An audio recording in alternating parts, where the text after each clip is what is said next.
Good evening students, am I audible? मेरी आवाज़ आ रही है आप सभी को? ऑडियो एंड वीडियो प्रॉपर है सबके पास? अगर हाँ तो आप लोग एक बार टाइप कर दो चैट बॉक्स में।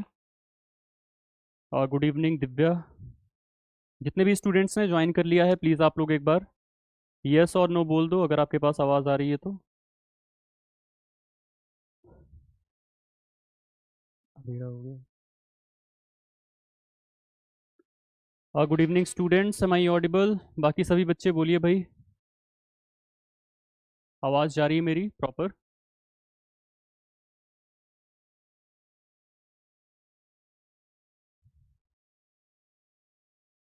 चलिए थोड़ा सा वेट कर लेते हैं बाकी स्टूडेंट्स के आने का, उसके बाद हम लोग इस डाउट सेशन की शुरुआत करेंगे। अभी तक हम लोगों ने फिलहाल अपनी 6 क्लासेस कर ली हैं अपने इस पर्टिकुलर सब्जेक्ट के अंदर, जो कि है हमारा बायोकेमिस्ट्री एंड न्यूट्रिशन का सेगमेंट। इस पर्टिकुलर सेगमेंट में हम लोगों को डाइजेशन, एब्जॉर्प्शन, मेटाबॉलिज्म से रिलेटेड जो भी चीज़ें थी वो पढ़नी थी। अभी हम लोगों ने इसको पूरी तरह से कंप्लीट कर लिया है, चाहे वो कार्बोहाइड्रेट्स हों, चाहे वो लिपिड्स हों, या फिर आपके प्रोटीन्स हों। ठीक है भाई? चलिए, तो अभी तक की जितनी भी क्लासेस आपके पास गई हैं उनमें किसी को भी कोई भी डाउट है तो आप लोग यहाँ पर मेंशन कर सकते हो। जो भी डाउट है आपको जिस भी लेक्चर के अंदर या जिस भी टॉपिक के अंदर, आप एक बार यहाँ पर मेंशन कर दो। ठीक है भाई? बताइए। हाँ भाई, जिनको भी डाउट है आप लोग एक बार मेंशन कर दो यहाँ पर। जो भी टॉपिक में आपको डाउट है आप एक बार पूछ सकते हो। नहीं अगर डाउट है तो हम लोग फिर अपने पीवाईक्यूज सॉरी एमसीक्यूज की तरफ प्रोसीड करते हैं। एनीवन? कोई भी डाउट किसी को भी? पहला लेक्चर हमारा कार्बोहाइड्रेट्स का था जिसमें हम लोगों ने डाइजेशन के बारे में पढ़ा। उस डाइजेशन के सेगमेंट में किसी को भी कोई डाउट है तो पूछ सकते हो। फिर आगे की तरफ हम लोग प्रोसीड किए हैं और कार्बोहाइड्रेट के पोर्शन में हम लोगों ने मेटाबॉलिज्म पढ़ा। अगर मेटाबॉलिज्म में किसी को भी कोई डाउट है तो आप यहाँ पर पूछ सकते हो। उसके बाद हम लोग प्रोसीड करते हैं, प्रोटीन्स के डाइजेशन के बारे में पढ़ते हैं, प्रोटीन्स के एब्जॉर्प्शन के बारे में पढ़ते हैं। फर्दर हम लोग प्रोटीन्स का मेटाबॉलिज्म पढ़ते हैं। उसके बाद हम आगे प्रोसीड करते हैं लिपिड्स की तरफ। लिपिड में भी digestion as well as absorption पढ़ते हैं, फिर हम उसका मेटाबॉलिज्म पढ़ते हैं। उसमें भी हम कई सारे टाइप्स को भी देखते हैं लिपिड के अंदर, जो कि हमने क्लासीफाई नहीं किया था अपने फूड केमिस्ट्री के सेगमेंट में।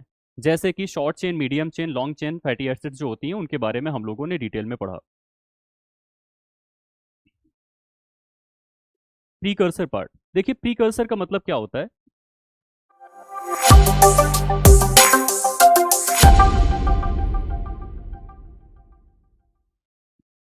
अगर मैं प्रीकर्सर की बात करता हूं तो प्रीकर्सर ये ऐसी अमीनो एसिड्स होती हैं, ऐसी अमीनो एसिड्स होती हैं जो कि ट्रांस एमिनेशन के थ्रू,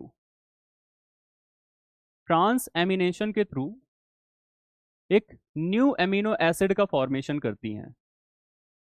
न्यू अमीनो एसिड का, न्यू अमीनो एसिड का फॉर्मेशन करती हैं भाई। ठीक है भाई? क्लियर? अगर किसी भी अमीनो एसिड को कोई भी पुरानी अमीनो एसिड फॉर्म कर सकती है तो जाहिर सी बात है कि ये वाली जो हमारी अमीनो एसिड है वो कैसी है? ये वाली जो हमारी अमीनो एसिड्स होती हैं ये होती हैं हमारे लिए नॉन एसेंशियल। क्यों नॉन एसेंशियल है भाई? क्योंकि ये किसी ना किसी प्रिकर्सर के द्वारा फॉर्म करी जा सकती हैं। बट अगर मैं बात करूं कि ऐसी अमीनो एसिड जो कि किसी भी टाइप के प्रिकर्सर के द्वारा फॉर्म नहीं करी जा सकती है तो उसको हम लोग बोलते हैं एसेंशियल अमीनो एसिड। उसको हमें अपने डाइट के थ्रू कंज्यूम करना पड़ता है। ठीक है भाई? क्लियर? कार्तिक बताते चलिए भाई, जिनका भी जो भी डाउट है, आप लोगों का अगर डाउट क्लियर होता जाए तो बताते रहा करिए। Anyone else? बात क्लियर हो गई यहां तक? ओके, ठीक है। और किसी का कोई डाउट है तो बताइए, फिर नहीं तो हम आगे अपने एमसीक्यूज की तरफ प्रोसीड करते हैं। चलिए एमसीक्यूज की तरफ प्रोसीड किया जाए फिर। आई थिंक हाँ, जितने भी लोगों का कोई भी अगर डाउट आएगा अभी आगे की तरफ, जब हम आगे की तरफ जाएंगे तो आप लोग यहाँ पर पूछ सकते हो। ठीक है भाई? चलिए चलते हैं फिर आगे की तरफ अपने क्वेश्चंस पर। क्वेश्चंस में आपके सामने सबसे पहला क्वेश्चन है, the presence of which enzyme enables breakdown of alpha 1,6 linkage in dextrins. Dextrins में अल्फा 1,6 लिंकेज होता है। इस लिंकेज को अगर हमें तोड़ना है तो कौन से एंजाइम की जरूरत पड़ती है? Option are lactase, alpha limited dextrinase, maltase या फिर आइसोमाल्टेज। बताइए भाई कोलेस्ट्रॉल साइकिल, अच्छा कोलेस्ट्रॉल साइकिल में आपको बेसिकली जो आपके लाइपोप्रोटीन्स होते हैं उनमें प्रॉब्लम आ रही है, जैसे कि आपका जो काइलोमाइक्रोन होता है, उसके अलावा वीएलडीएल होता है, एलडीएल होता है, एसडीएल होता है, उसमें प्रॉब्लम आ रही है। उसके बारे में भी हम मेंशन कर देते हैं। हाँ, सभी लोग इसका आंसर करोगे। जो भी आपके सामने क्वेश्चन यहाँ पर बताया गया है कि कौन सा एंजाइम होता है जो कि अल्फा 1,6 लिंकेज ऑफ डेक्सट्रिन्स को ब्रेक डाउन करने का काम करता है। दो आंसर्स आए अभी तक, बाकी लोग भी आंसर करो भाई। देखिए आंसर सभी को करना है। आप यहाँ पर आए हो तो आपको इंटरेक्ट करना है। अगर आप पहली बार मेरी क्लास के अंदर आए हो तो यहाँ पर एक रूल होता है कि आप जो भी पर्टिकुलर चीज को पढ़ रहे हो या जो भी आपसे क्वेश्चन पूछा जा रहा है उससे रिलेटेड जो भी चीज आपको आ रही है तो यहाँ पर आंसर करना है। जो भी आंसर आपको आ रहा है, गलत है सही है ये मैटर नहीं करता है। दूसरी चीज, आपके मन में अगर कोई भी डाउट है तो तुरंत यहाँ पर पोस्ट करिए, उस डाउट को रिजॉल्व करके जाइए।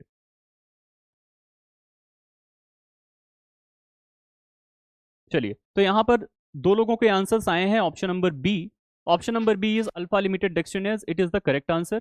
अल्फा लिमिटेड डेक्स्ट्रिनेज जो होता है वो अल्फा 1,6 लिंकेज को तोड़ने का काम करता है। ठीक है भाई। अल्फा 1,6 ग्लाइकोसिडिक लिंकेज का मतलब क्या है? जो हमारा डेक्स्ट्रिन्स है उसमें एक पर्टिकुलर मोनोसैकेराइड का यहाँ पर फर्स्ट कार्बन इन्वॉल्व हो रहा है और दूसरे का 6 नंबर का कार्बन इन्वॉल्व हो रहा है, जिससे कि एक बॉन्ड का फॉर्मेशन हो रहा है जिसको हम लोग बोलते हैं अल्फा 1,6। और ये डेक्स्ट्रिन्स के अंदर है। What are डेक्स्ट्रिन्स?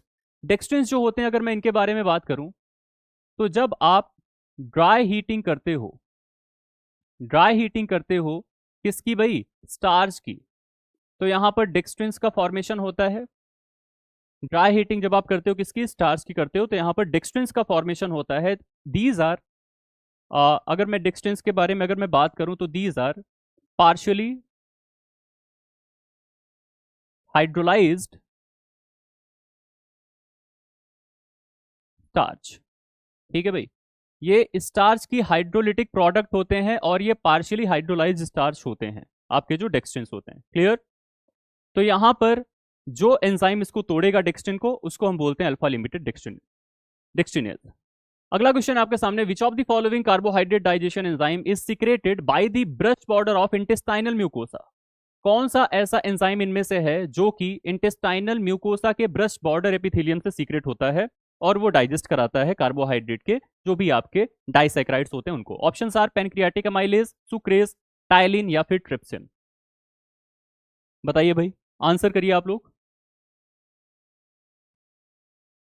बताइए भाई, आप लोग आंसर करिए। देखिए, जो लोग भी यहाँ पर ज्वाइन किए हैं, आपसे रिक्वेस्ट है कि जो भी क्वेश्चन आपसे पूछा जा रहा है उसका आप आंसर करो।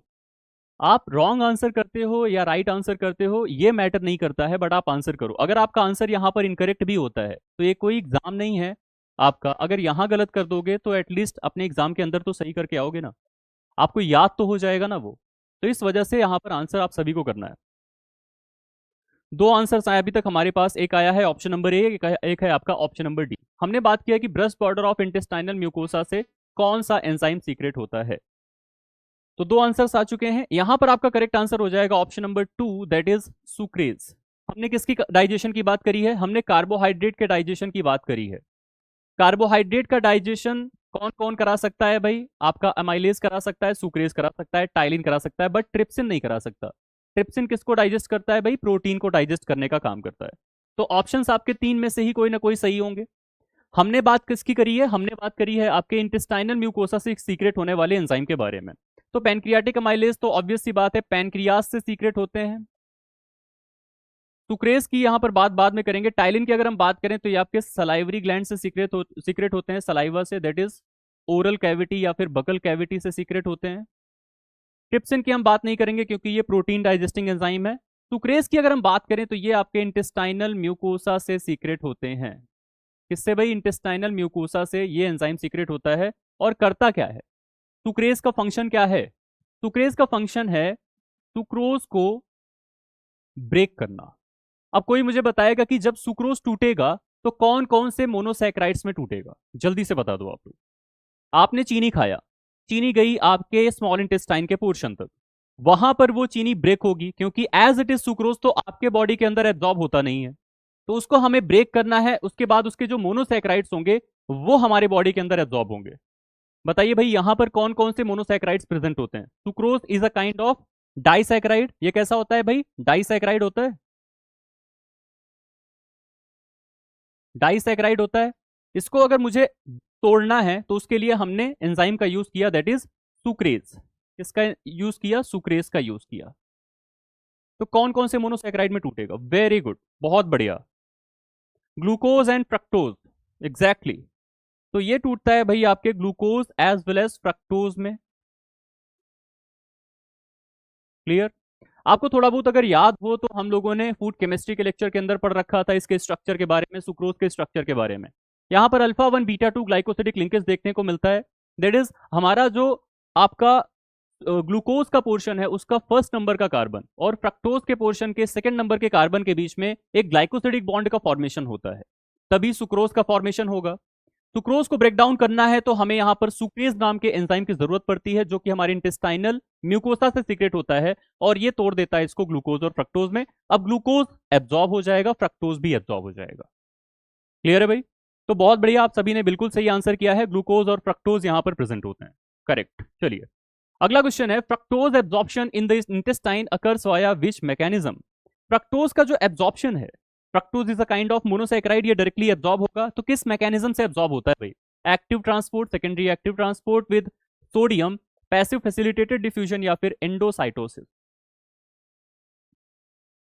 बताइए भाई, आंसर सभी को करना है, आप सभी को आंसर करते रहना है।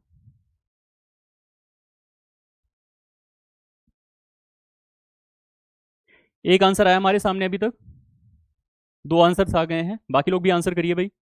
देखो आंसर सभी को करना है। वेरी गुड, तीन आंसर्स आ गए हैं। Anyone else? बाकी सब लोग भी आंसर करिए। चलिए बहुत बढ़िया, option number C will be the correct answer, passive facilitated diffusion. Passive facilitated diffusion जो होता है विदाउट द एनर्जी, यहां पर इसका एब्जॉर्प्शन होता है विदाउट यूजिंग या फिर यूटिलाइजिंग एटीपी। बिना एटीपी की मदद से ये अलोंग द कंसंट्रेशन ग्रेडियंट आपके बॉडी के अंदर एब्जॉर्ब हो जाता है इंटेस्टाइनल विलाई के थ्रू।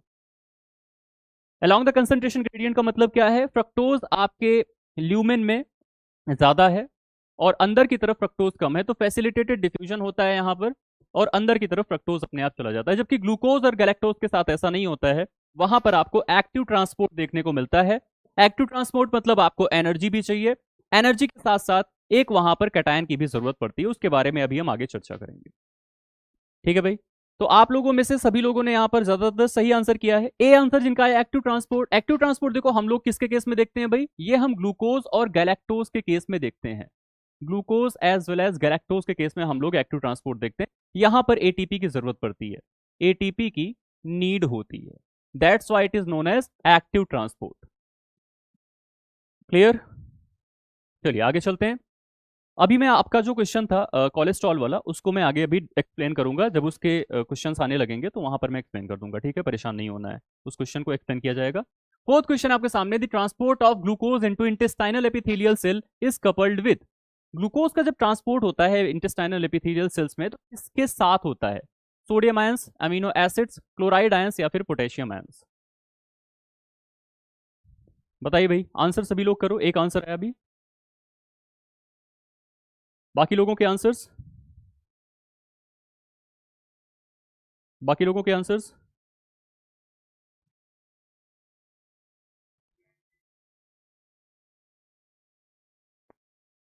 बताइए बताइए बताइए। वेरी गुड, बहुत बढ़िया, सभी के आंसर्स आ रहे हैं ऑप्शन नंबर ए। तो option number A is the correct answer. Option number A that is sodium ions. Sodium ions जो होता है इनके साथ कपलिंग करके ग्लूकोज का ट्रांसपोर्टेशन देखने को मिलता है आपके बॉडी के अंदर।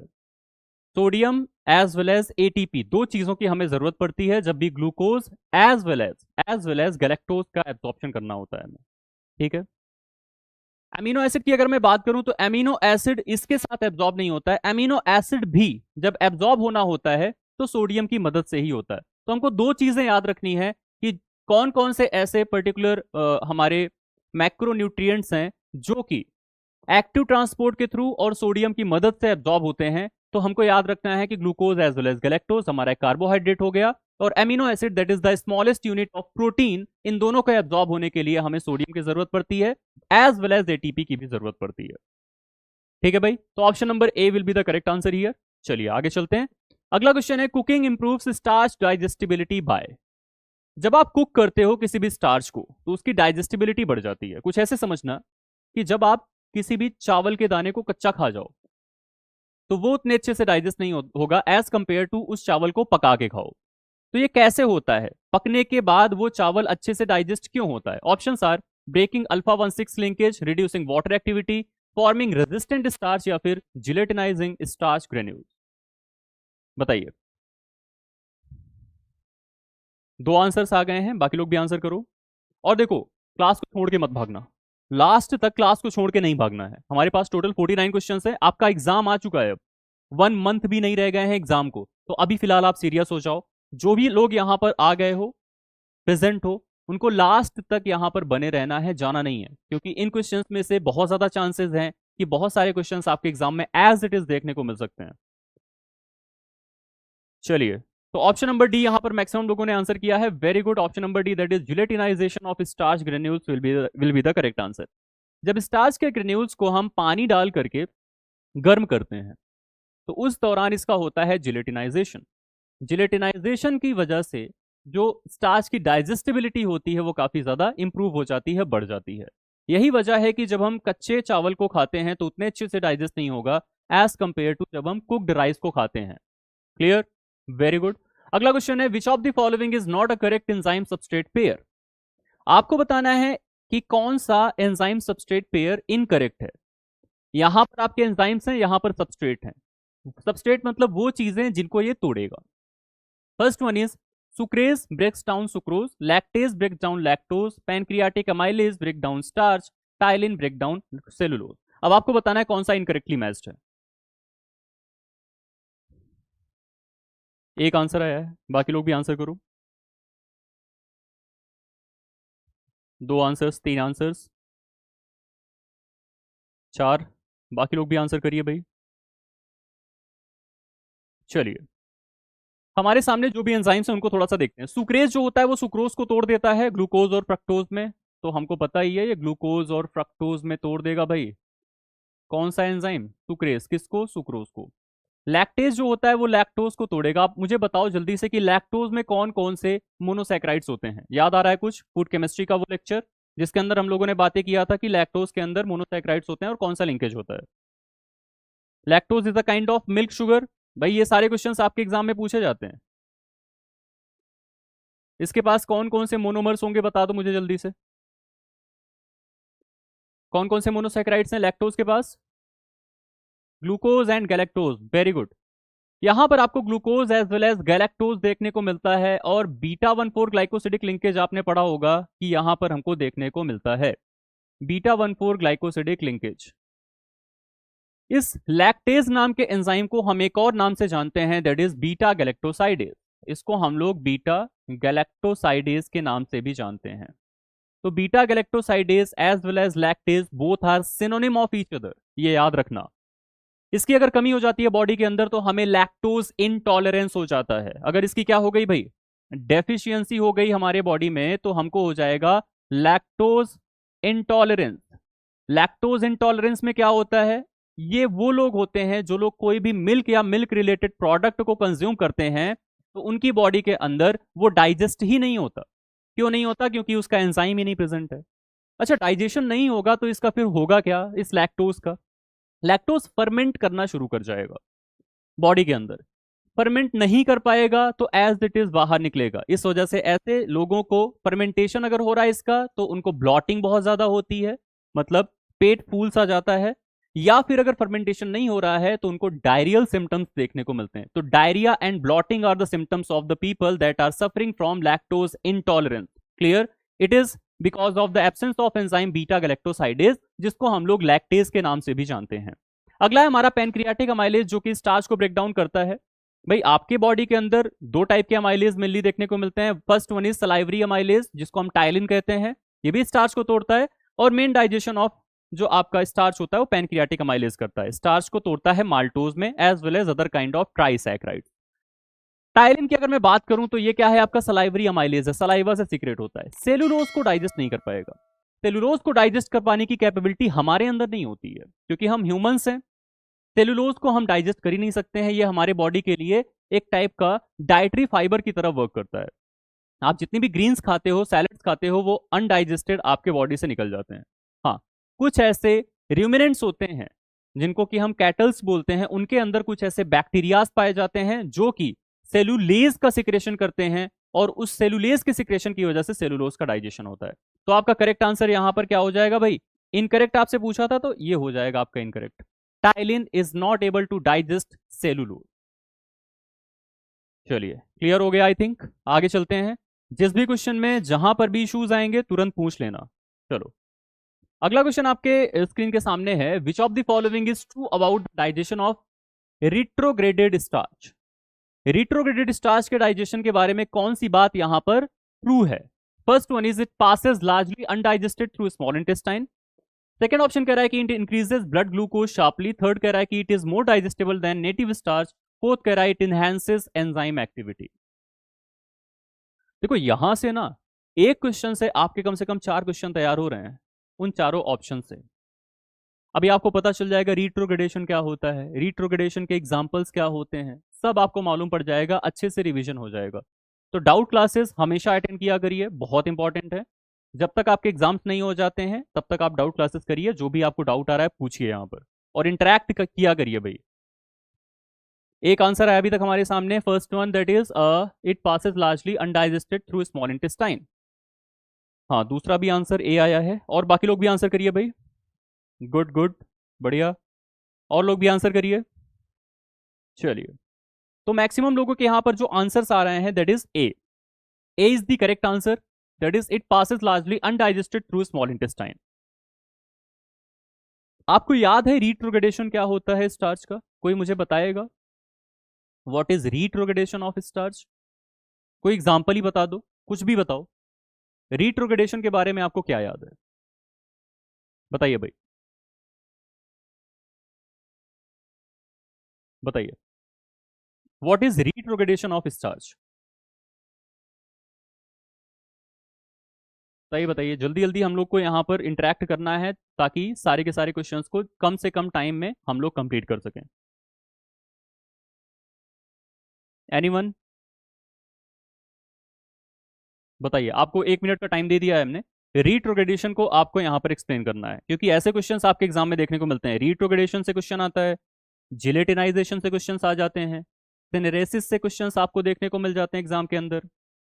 Inverse of gelatinization example raw banana. Raw banana is not the example of retrogradation, but आपने एक चीज अच्छी बोली है कि it is the inverse of gelatinization. ये आपने सही बोला है। Raw potato is not the example of retrogradation. Staling of bread is the example of retrogradation. Exactly, very good. देखो, जो आपने रॉ पोटैटो या फिर रॉ बनाना बताया है, ये अपने आप में एक स्टार्च होते हैं। These are kind of resistant starch.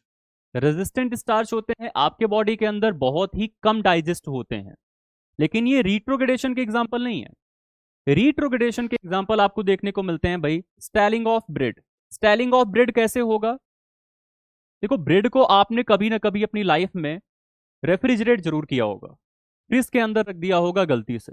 अब जब आप ब्रेड को फ्रिज के अंदर रख देते हो तो कुछ ही समय बाद जब आप उसको निकालते हो तो बहुत ही हार्ड हो जाता है, टेक्सचर उसका बहुत हार्ड हो जाता है। सपोज दैट आपने कभी गलती से चावल को, कुक्ड राइस को रेफ्रिजरेट कर दिया, तो उसका टेक्सचर बहुत हार्ड हो जाता है।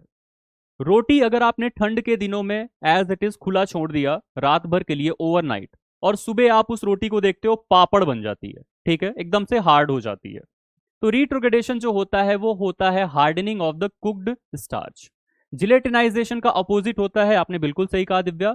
बट एग्जाम्पल में यहां पर आपको स्टैलिंग ऑफ ब्रेड बोलना है, रेफ्रिजरेशन ऑफ कुक्ड राइस बोलना है, रेफ्रिजरेशन ऑफ कुक्ड राइस, पके हुए चावल का रेफ्रिजरेशन। ऐसे ही जो रोटी आप ओवरनाइट रख देते हो, तो इसमें होता क्या है कि जब आप लो टेम्परेचर पर किसी भी पके हुए स्टार्च को या जिलेटिनाइज्ड स्टार्च को रख देते हो, तो उसमें क्या हो जाता है भाई, रीएसोसिएशन होता है अमाइलोज और अमाइलोपेक्टिन का। तो क्रिस्टल्स का फॉर्मेशन आपको देखने को मिलेगा। दैट्स वाई यहां पर जो आपके स्ट्रक्चर्स होते हैं वो पूरी तरह से बदल जाते हैं स्टार्च के। स्टार्च का स्ट्रक्चरल चेंज यहां पर जो देखने को मिला, इसकी वजह से हार्डनिंग देखने को मिलती है, और इस हार्डनिंग की वजह से ये अनडाइजेस्टेबल हो जाता है या बहुत ही स्लोली डाइजेस्ट होता है आपके बॉडी के अंदर। तो रिट्रोग्रेडेशन जो होता है, अगर रिट्रोग्रेडेड राइस को आप कंज्यूम कर लेते हो या स्टैल्ड ब्रेड को आप कंज्यूम कर लेते हो, तो ये पूरी तरह से आपके बॉडी के अंदर डाइजेस्ट नहीं होगा। क्लियर? तो इसका आंसर हो जाएगा option number A, that is it passes largely undigested through the small intestine. Correct. अगर कोई भी डाउट आएगा तो पूछते रहना भाई। ठीक। और आपने जो रॉ बनाना, रॉ पोटैटो का एग्जांपल दिया था, these are the kind of starch, और ये होते हैं एक टाइप के रेजिस्टेंट स्टार्च। ठीक है। अगला क्वेश्चन है, which of the following correctly represents the energetic classification of glycolysis. Glycolysis जो है वो किस टाइप की प्रोसेस है? Entirely endergonic, entirely exergonic, initially exergonic, later endergonic, initially endergonic, later exergonic. बताइए भाई, आंसर करिए आप लोग। एक आंसर आया है ऑप्शन नंबर डी, बाकी लोग भी आंसर करिए।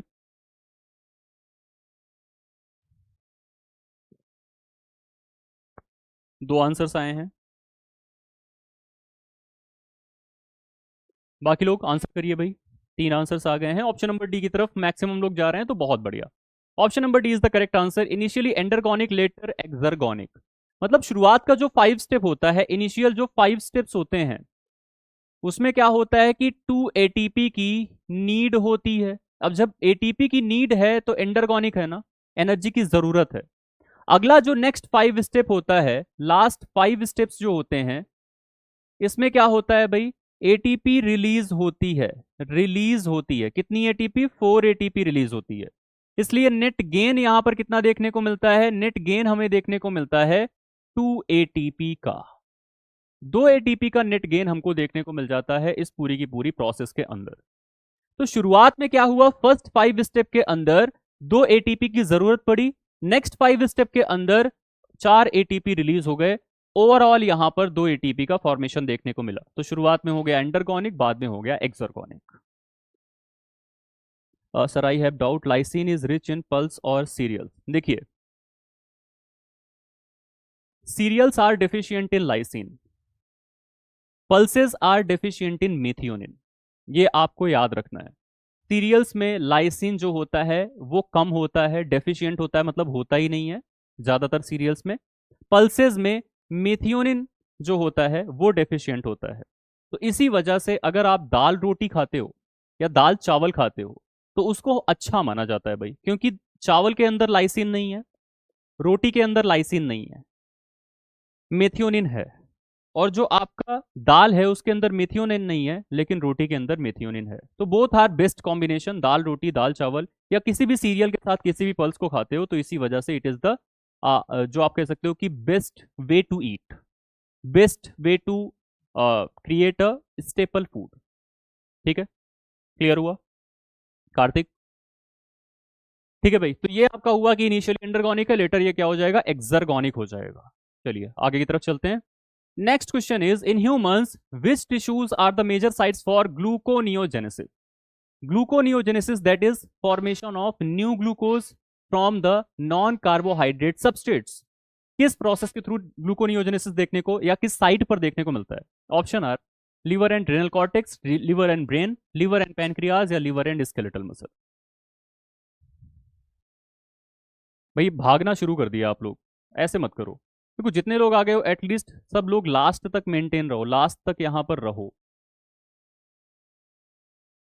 ठीक है, कोई भागेगा नहीं, लास्ट तक रहना है। एग्जाम आ गया है आपका, और इन्हीं सारे क्वेश्चंस में से आपके एग्जाम में क्वेश्चन आ जाएंगे, क्या करोगे फिर? तो यहां पर सीख के जाओ। चलिए, तो आपके आंसर्स आ रहे हैं, क्वेश्चन नंबर 9 के आंसर्स हैं C D A A D। Maximum लोगों के आंसर्स आ रहे हैं ए, और बाकी लोगों के आंसर सी और डी भी आ रहे हैं। ठीक है भाई, तो देखिए यहां पर आपका करेक्ट आंसर हो जाएगा option number A, that is liver and renal cortex. ठीक है भाई, लिवर में और रिनल कॉर्टेक्स, मतलब जो आपका किडनी का कॉर्टेक्स का पोर्शन होता है, वो मेजर साइट्स होती हैं किस पर्टिकुलर प्रोसेस के लिए भाई? ग्लूकोनियोजेनेसिस के लिए। न्यू ग्लूकोज के फॉर्मेशन के लिए लिवर और रिनल कॉर्टेक्स जिम्मेदार होते हैं। ये आपकी साइट्स हैं। किससे बनता है न्यू ग्लूकोज? तो जो आपके नॉन कार्बोहाइड्रेट सबस्ट्रेट्स होते हैं, जैसे कि आपका पायरुवेट है, आपका लैक्टेट है, इन सब से जब ग्लूकोज का फॉर्मेशन होना शुरू हो जाता है तो उसको हम बोलते हैं ग्लूकोनियोजेनेसिस। चलिए अगला क्वेश्चन है, during the glycolysis one molecule of glucose produces how many molecule of NADH and ATP। एक मॉलिक्यूल जो ग्लूकोज का होता है, जब पूरी तरह से ग्लाइकोलिसिस में अपना प्रोडक्ट का फॉर्मेशन कर देता है, पायरुवेट का फॉर्मेशन कर देता है, तो उस दौरान कितना NADH और कितना ATP नेट आपको देखने को मिलता है। नेट याद रखना, बताइए नेट गेन ऑफ ATP, बताइए भाई। ए आ रहे हैं आंसर्स, बाकी लोग भी आंसर करिए। बी आ रहा है, बी आ रहा है, ठीक है। चलिए, तो आपसे यहां पर पूछा जा रहा है नेट गेन, नेट की यहां पर बात करी जा रही है, तो दो NADH तो आपको याद होगा, बट ATP की यहां पर नेट बात हुई है। नेट मींस जितना भी आपका ओवरऑल ATP का प्रोडक्शन है, सब कुछ माइनस करने के बाद उसकी बात होती है नेट में, ठीक है। तो यहां पर आपका आंसर हो जाएगा option number B, that is 2 NADH and 2 ATP, ठीक है भाई। दो ATP नेट गेन, अभी मैंने पीछे बात किया था, दो ATP का नेट गेन यहां पर देखने को मिलता है, देखो ग्लाइकोलिसिस के अंदर लिखा था ना पीछे। और NADH की मैं बात करूं तो दो NADH आपका प्रोड्यूस होता है, जो कि आगे चल के जब ETC में जाता है, इलेक्ट्रॉन ट्रांसपोर्ट चेन में जाता है, तो कितने ATP का फॉर्मेशन करेगा, 2 × 3, दैट इज 6 ATP का फॉर्मेशन ये आगे चल के ETC में जाकर के करेगा, क्योंकि एक NADH से 3 ATP आपको देखने को मिलती है जब ये इसका ऑक्सीडेशन होता है, तो रेडॉक्स रिएक्शंस होती हैं, ठीक है भाई। तो यहां पर आपका करेक्ट आंसर हो गया 2 NADH एंड 2 ATP। चलिए आगे चलते हैं। Next question is, which process is primarily responsible for supplying glucose during periods of prolonged fasting after glycogen stores are depleted. आपके बॉडी के अंदर ग्लाइकोजन के जो स्टोर्स थे वो पूरी तरह से खत्म हो चुके हैं, अब आपके बॉडी को चाहिए ग्लूकोज, तो किस प्रोसेस के थ्रू वो ग्लूकोज लाएगी। Options are gluconeogenesis, glycogenesis, glycolysis, glucogenolysis, glycogenolysis, बताइए।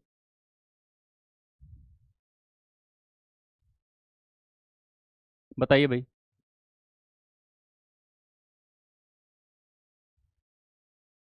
एक आंसर आया है,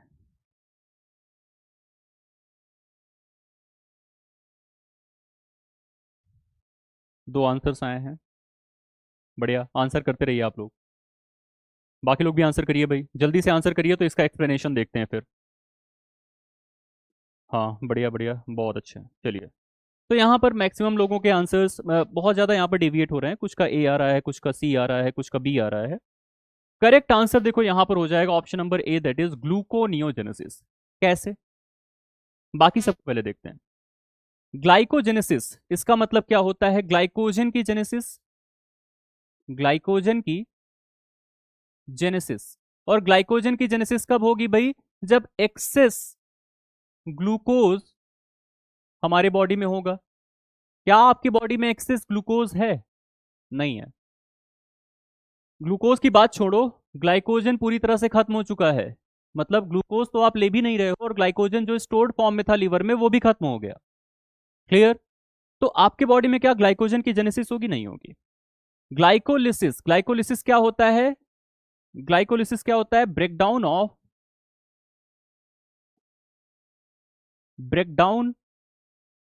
ऑफ ग्लूकोज, और कौन से ग्लूकोज को, डाइट्री ग्लूकोज को। डाइट्री ग्लूकोज को जब हम तोड़ते हैं तो उसको बोलते हैं ग्लाइकोलिसिस। आपके बॉडी में ग्लूकोज है क्या जो तोड़ोगे, नहीं है ना, तो नहीं तोड़ पाओगे। अगला कह रहा है ग्लाइकोजेनोलिसिस, यानी ग्लाइकोजन की लिसिस, यानी ग्लाइकोजन को तोड़ना। भाई ग्लाइकोजन होगा तब ना तोड़ोगे, ग्लाइकोजन तो पूरी तरह से डिप्लीट हो चुका है ना।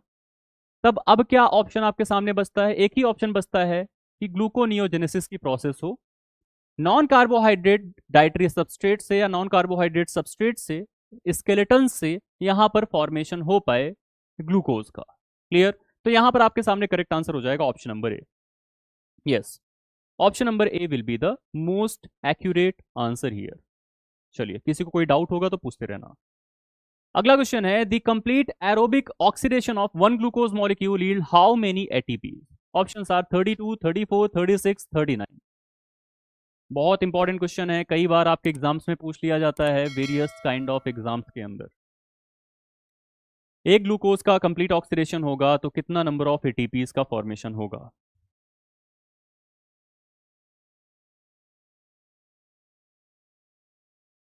एक आंसर आ रहा है हमारे सामने सी, दो आंसर्स आए हैं, तीन आंसर्स आ गए हैं। चलिए, बढ़िया, बहुत अच्छे। सभी के आंसर्स आ रहे हैं सी, और सबसे एक्यूरेट आंसर यहां पर हो जाएगा ऑप्शन नंबर सी। बट क्या हो अगर यहां पर 39 की जगह 38 दे दिया जाए? 38 दे देगा तो according to the standard books जैसे कि एनसीईआरटी है, वो हर जगह 38 लिख करके बैठी हुई है। तो आपका अगर यहां पर पूछा गया क्वेश्चन है कि the complete aerobic oxidation of one glucose molecule yield how many ATPs, तो 38 होता तो 38 कर देना। बट अगर यहां पर यूकैरियोट्स लिख दे या ह्यूमंस लिख दे तो 36 हो जाएगा। बाकी प्रोकैरियोट्स लिख दे तो 38 हो जाएगा।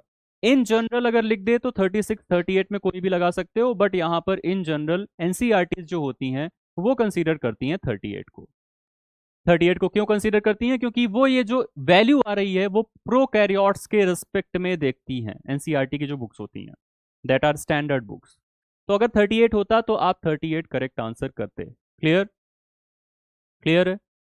38 in the case of prokaryotes, in the case of prokaryotes. और हम कौन है? ह्यूमंस, वी आर यूकैरियोट्स, हमारे केस में 36। ह्यूमंस के केस में कभी भी पूछे तो 36 कर देना।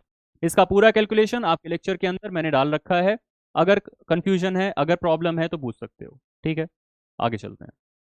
अगला है galactose is metabolized in the liver by converting it into. Galactose का मेटाबोलाइजेशन होता है लीवर के अंदर, तो किस में कन्वर्ट होता है फिर वो मेटाबोलाइज हो पाता है आपकी बॉडी के अंदर? फ्रक्टोज में, ग्लूकोज में, ग्लाइकोजन में, या फिर पायरुवेट में?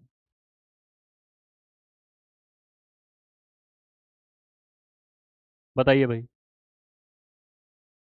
आंसर करिए आप लोग, कोई भागेगा नहीं।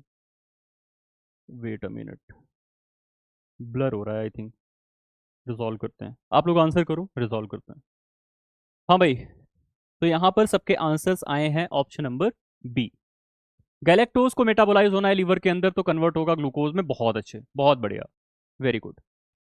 भाई ग्लूकोज में कन्वर्ट होगा फिर वो जाएगा कहाँ पर? ग्लूकोज में कन्वर्ट होकर के जाएगा ग्लाइकोलिसिस में, वहां से इसका हो जाएगा ऑक्सीडेशन। क्या किसी भी ग्लाइकोलिसिस के स्टेप में गैलेक्टोज शब्द का इस्तेमाल होता है? क्या नहीं होता है। तो गैलेक्टोज एज इट इज किसी पर्टिकुलर लोकेशन पर नहीं जा सकता है। तो ये क्या करेगा? ये पहले ग्लूकोज में कन्वर्ट होगा, उसके बाद वो ग्लूकोज एज इट इज अपने ग्लाइकोलिसिस के पाथवे को फॉलो करेगा और टूट जाएगा और पायरुविक एसिड का फॉर्मेशन कर देगा। तो यहां पर आपका करेक्ट आंसर हो जाएगा option number B, that is glucose. Clear है भाई? फ्रक्टोज जो होता है, अगर फ्रक्टोज होता तो वो चला जाता, पार्टिसिपेट कर लेता, क्योंकि फ्रक्टोज 1,6 बाईफॉस्फेट का भी एक लोकेशन होता है, तो वहां पर फॉस्फेट ग्रुप को ऐड करके वो उस पर्टिकुलर लोकेशन पर पहुंच सकता था। बट ऐसा गैलेक्टोज के साथ नहीं है, वो पहले ग्लूकोज में कन्वर्ट होगा। Next question is which statement correctly distinguishes catabolism from anabolism? Catabolism को एनाबॉलिज्म से कैसे आप डिस्टिंग्विश कर सकते हो, डिफरेंशिएट कर सकते हो? Option number A is catabolism is exergonic, anabolism is endergonic. Second option is catabolism build molecule, anabolism breaks them. Third option is catabolism requires energy, anabolism releases energy. Fourth option is both are exergonic process. दो answers आए हमारे सामने, बाकी लोग भी answer करिए।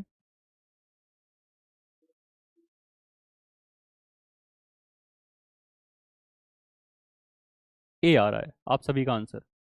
चलिए, तो option number A is correct answer. Catabolism जो होता है वो एक्सर्गोनिक प्रोसेस होता है। What is exergonic process? Energy releasing process.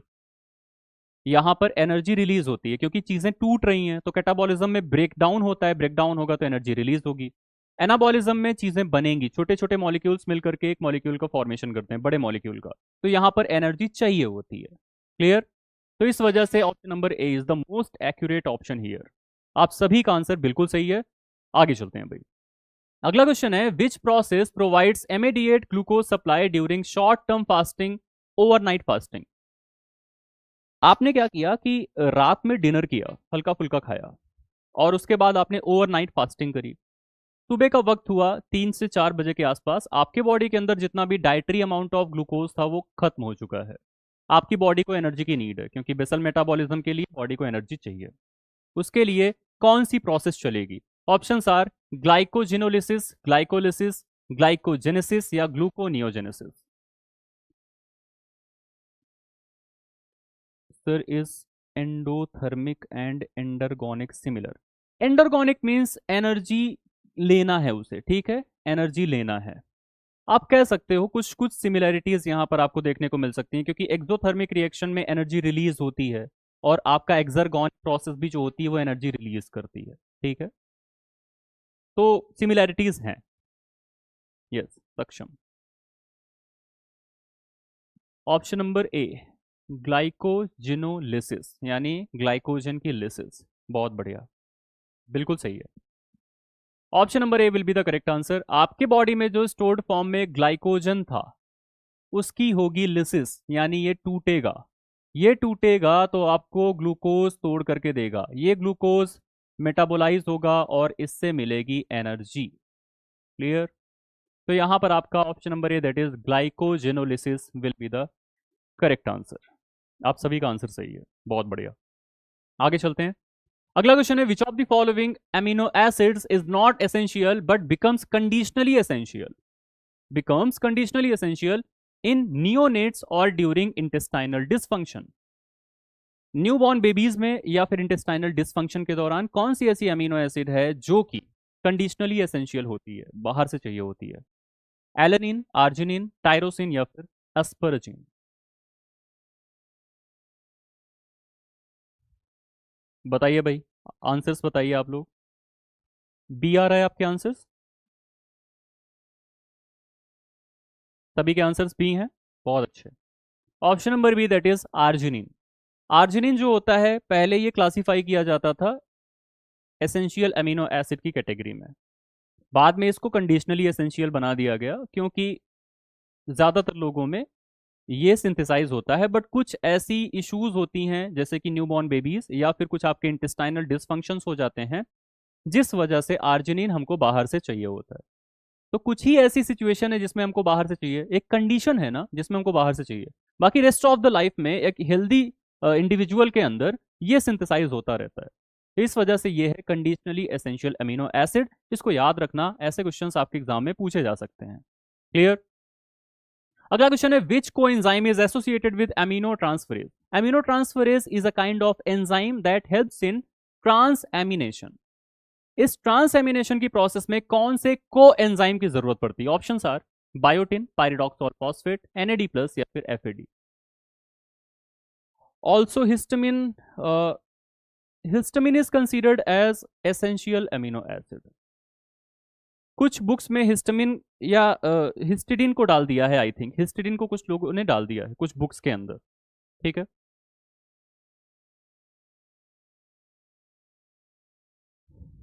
Histidine, not histamine, ठीक है। तो हिस्टिडिन को कुछ बुक्स के अंदर कंडीशनली एसेंशियल में रखा है, बट अगर मैं स्टैंडर्ड बुक्स की बात करूं तो उन लोगों ने इसको एसेंशियल में ही रखा है। तो अगर आपसे हिस्टिडिन पूछा जाता है तो आप इसे एसेंशियल ही मानना, ठीक है भाई। कार्तिक, क्लियर? चलिए, तो यहां पर आपने आंसर किया है option number B, very good. Option number B will be the correct answer. Pyridoxal phosphate is the coenzyme. What is the function of coenzyme and what is coenzyme? Coenzyme is the organic substance. अभी आप आगे चल के जब enzymes की class पढ़ोगे ना तो वहां पर मैं कोएंजाइम को एक्सप्लेन करूंगा। These are organic substances that enhances enhances catalytic activity of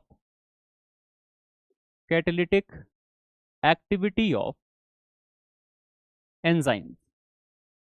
जब आपने विटामिन्स के बारे में पढ़ा होगा तो वहां पर पढ़ा होगा कि विटामिन्स एक्ट एज कोएंजाइम। तो विटामिन कोएंजाइम की तरह कैसे एक्ट करते हैं भाई?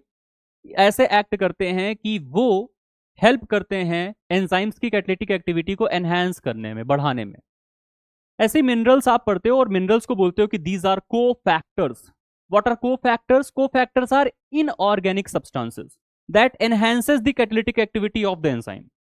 को फैक्टर खुद में इनऑर्गेनिक है और कैटलिटिक प्रॉपर्टी या कैटलिटिक एक्टिविटी ऑफ एंजाइम को क्या कर रहे हैं? एनहांस करने का काम कर रहे हैं। तो cofactors are inorganic in nature, coenzymes are organic in nature, and here pyridoxal phosphate is also a kind of coenzyme। Clear? ठीक है भाई। विटामिन B6 से इसका फॉर्मेशन होता है, अगर आपको याद आ रहा हो तो। चलिए आगे चलते हैं। अगला क्वेश्चन है, which of the following is a non essential amino acid? इसमें से कौन सा नॉन एसेंशियल अमीनो एसिड है? हिस्टिडिन, ल्यूसिन, आइसोल्यूसिन या फिर एलानिन? बताइए भाई। एक आंसर है अभी तक, बाकी लोग भी आंसर करिए। और जितने लोग यहाँ पर आ गए हो लाइव में, छोड़ करके मत जाओ। आपकी भलाई के लिए ये लाइव सेशंस लगाए जा रहे हैं, आपने इसके लिए पे किया है, तो आप चीज़ों को सीखिए। आप लास्ट तक हार मत मानिए। अभी आपको हो सकता है ये फील होना शुरू हो गया हो कि शायद हमसे नहीं हो पाएगा, बट आपसे हो जाएगा, क्योंकि आप ही जैसे सारे के सारे कैंडिडेट्स हैं वहाँ पर। कोई ऐसे नहीं है जिनको कि सारे 10 सब्जेक्ट क्लियर कट पता हैं, उन पे कमांड है।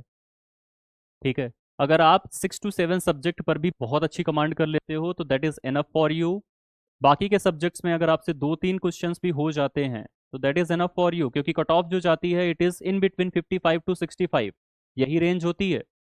उस कट ऑफ की रेंज में अगर आप आ जाओगे तो यू विल बी सेलेक्टेड।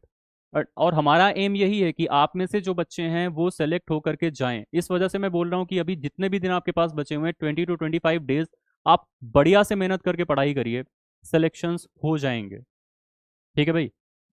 चलिए, ऑप्शन नंबर डी यहां पर आंसर आ रहा है और बिल्कुल सही है। Option number D, that is alanine is considered as non essential amino acid. ठीक है भाई, ये नॉन एसेंशियल अमीनो एसिड की तरह कंसीडर किया जाता है। बाकी histidine, leucine and isoleucine all three are considered as essential.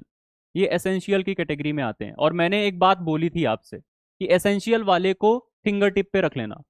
उसके लिए कोई भी निमोनिक बना लेना। टी टी हिल एमवीपी करके एक निमोनिक है, उसको आप याद कर सकते हो। टी टी हिल एमवीपी ऐसा करके है। ठीक है। तो वहां पर आपको क्लियर कट पता चल जाएगा कि कौन कौन सी ऐसी अमीनो एसिड हैं जो कि आपके एसेंशियल की कैटेगरी से बिलोंग करती हैं। ठीक है भाई। टीटी से आपका थ्रीओनिन और ट्रिप्टोफैन हो जाएगा। एच से आपका हो जाएगा हिस्टिडिन। आई से आइसोल्यूसिन हो जाएगा। एल से ल्यूसिन हो जाएगा। ठीक है। फिर एक और एल है जिससे कि आपका लाइसिन हो जाएगा। एम वी पी, एम से आपका हो जाएगा मिथियोनिन, वी से हो जाएगा वैलिन एंड पी से हो जाएगा आपका फिनाइल एलानिन। ऐसे आप याद कर सकते हो। ये एक तरीका होता है, एक निमोनिक है आपको याद करने का एसेंशियल अमीनो एसिड्स को। Last year 73 was the highest marks. But अगर मैं बात करूं कि कट ऑफ कितने पे जा रही है, तो 73 वॉज द हाइएस्ट मार्क। ठीक है। It was of the topper. अगर आप कट ऑफ को देखोगे ना तो इन बिटवीन 55 to 65 आपका सिलेक्शन हो जाएगा, हो जाता है। इतना ही आपकी कट ऑफ जाती है ओवरऑल। 55 to 65 की रेंज में अगर आप हैं तो आप सेलेक्टेड हो जाओगे। तो जो 73 हाईएस्ट जा रहा है ना, which is children amino acid. Children के लिए मैंने बताया ना, हिस्टिडिन जो कि कंडीशनली एसेंशियल है। Sorry arginine that is conditionally essential, जो कि बच्चों में और नहीं सिंथेसाइज होती है, बाहर से उनको लेना पड़ता है। Clear, arginine. ठीक है। चलिए आगे चलते हैं। अगला क्वेश्चन है, which enzyme in pancreatic juice helps in protein digestion. Protein के डाइजेशन में कौन सा एंजाइम है पैनक्रियाटिक जूस का जो कि हेल्प करता है? Options are amylase, trypsin, lipase and maltase. बताइए, बताइए भाई, आंसर्स करिए। Google tells histidine has children amino acid. देखो, यही वजह है कि कई बार हिस्टिडिन को भी इंक्लूड किया जाता है। मैंने बताया ना कि histidine along with the arginine is considered as conditionally essential. But अगर आप स्टैंडर्ड बुक्स की बातें करोगे तो वहां पर सिर्फ और सिर्फ आर्जिनिन को ही डाला गया है कंडीशनली एसेंशियल के अंदर, हिस्टिडिन को नहीं डाला गया है। क्लियर।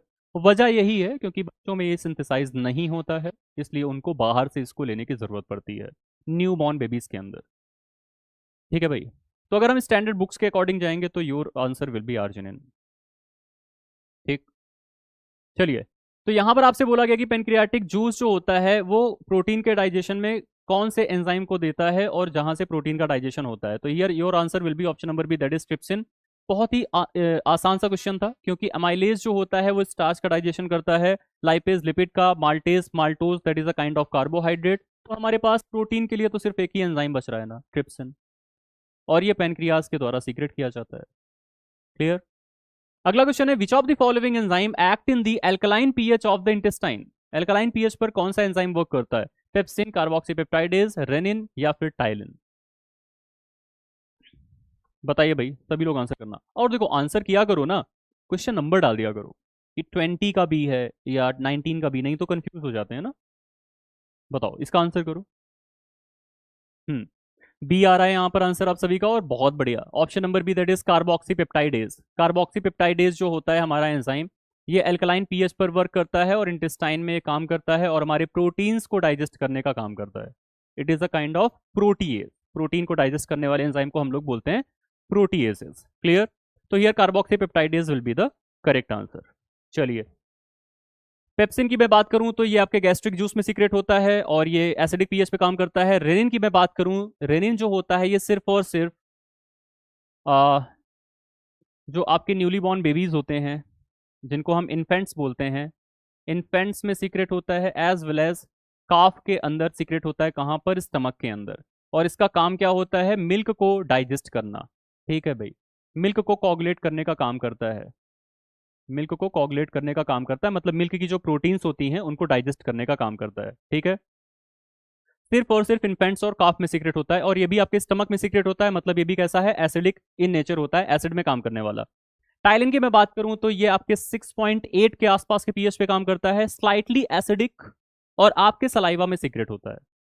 कार्बोक्सीपेप्टाइडेज जो होता है ये पूरी तरह से अल्कलाइन मीडियम में वर्क करता है। ठीक है, अगला क्वेश्चन है, where does the absorption of amino acid primarily occur in the human body?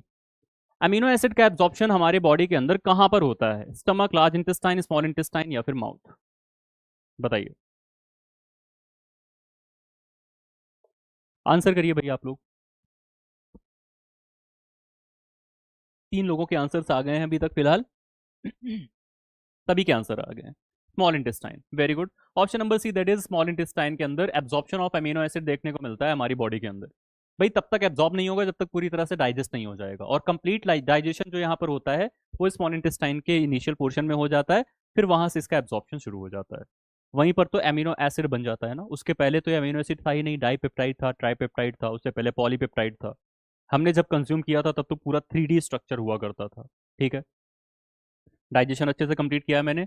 अगला यहाँ पर जो क्वेश्चन है वो है आपके सामने, which group of amino acid share a common transport system with cysteine? Cysteine के साथ कौन सा group of amino acid common transport system share करता है? Option are, branch chain amino acid, aromatic, sulphur containing, या फिर बेसिक अमीनो एसिड? बताइए भाई, क्वेश्चन नंबर 22 का आंसर क्या होगा?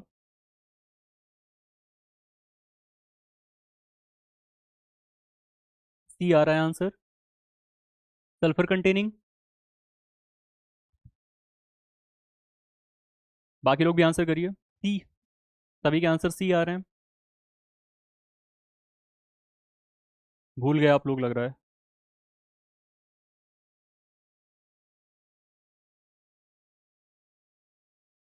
देखिए इसका आंसर हो जाएगा option number D, that is basic amino acid. Basic amino acid जो होती हैं वो सिस्टीन के साथ कॉमन ट्रांसपोर्ट सिस्टम शेयर करती हैं।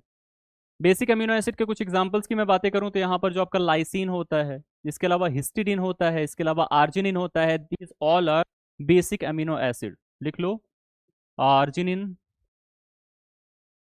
लाइसिन, हिस्टिडिन, ये सब के सब क्या है? बेसिक अमीनो एसिड होते हैं। These are basic in nature. ये अगर एब्जॉर्ब होना चाहते हैं तो सिस्टीन के साथ अपना कॉमन ट्रांसपोर्ट सिस्टम शेयर करते हैं। Product of enzyme reaction melanin और मेलेनॉइडिन। एंजाइम रिएक्शन, आई थिंक आप नॉन एंजाइमेटिक ब्राउनिंग की बात कर रहे हो और एंजाइमेटिक ब्राउनिंग की बात कर रहे हो। दोनों में कंफ्यूजन है कार्तिक? अगर कंफ्यूजन है दोनों में तो अभी क्लियर करते हैं। देखो बताता हूँ, दो टाइप की ब्राउनिंग होती है। एक होती है आपकी enzymatic browning, enzymatic browning, and second one is non enzymatic browning. Non enzymatic browning, इन्हीं दोनों में कंफ्यूजन है आपको। देखो, ये जो दोनों आपने प्रोडक्ट बताए हैं ना, ये दोनों प्रोडक्ट ब्राउनिंग में देखने को मिलते हैं। एक देखने को मिलेगा आपके एंजाइमेटिक ब्राउनिंग में, एक देखने को मिलेगा नॉन एंजाइमेटिक ब्राउनिंग में। कैसे? देखिए, एंजाइमेटिक ब्राउनिंग होती है तो आपके जो पॉलीफिनोलिक कंपाउंड होते हैं, यहाँ पर पॉलीफिनॉल ऑक्सीडेज नाम का एंजाइम होता है। ठीक है, जैसे आपने कोई भी फ्रूट लिया, सपोज दैट ये एप्पल था आपके सामने, बना ही देता हूँ। आपने एप्पल लिया एक, ये आपके सामने एक एप्पल है, एप्पल है, एज्यूम कर लेना एप्पल है, ठीक है भाई। इसको आपने कर दिया कट, कट कर दिया। अब ये एप्पल कुछ ऐसा हो गया, ठीक है।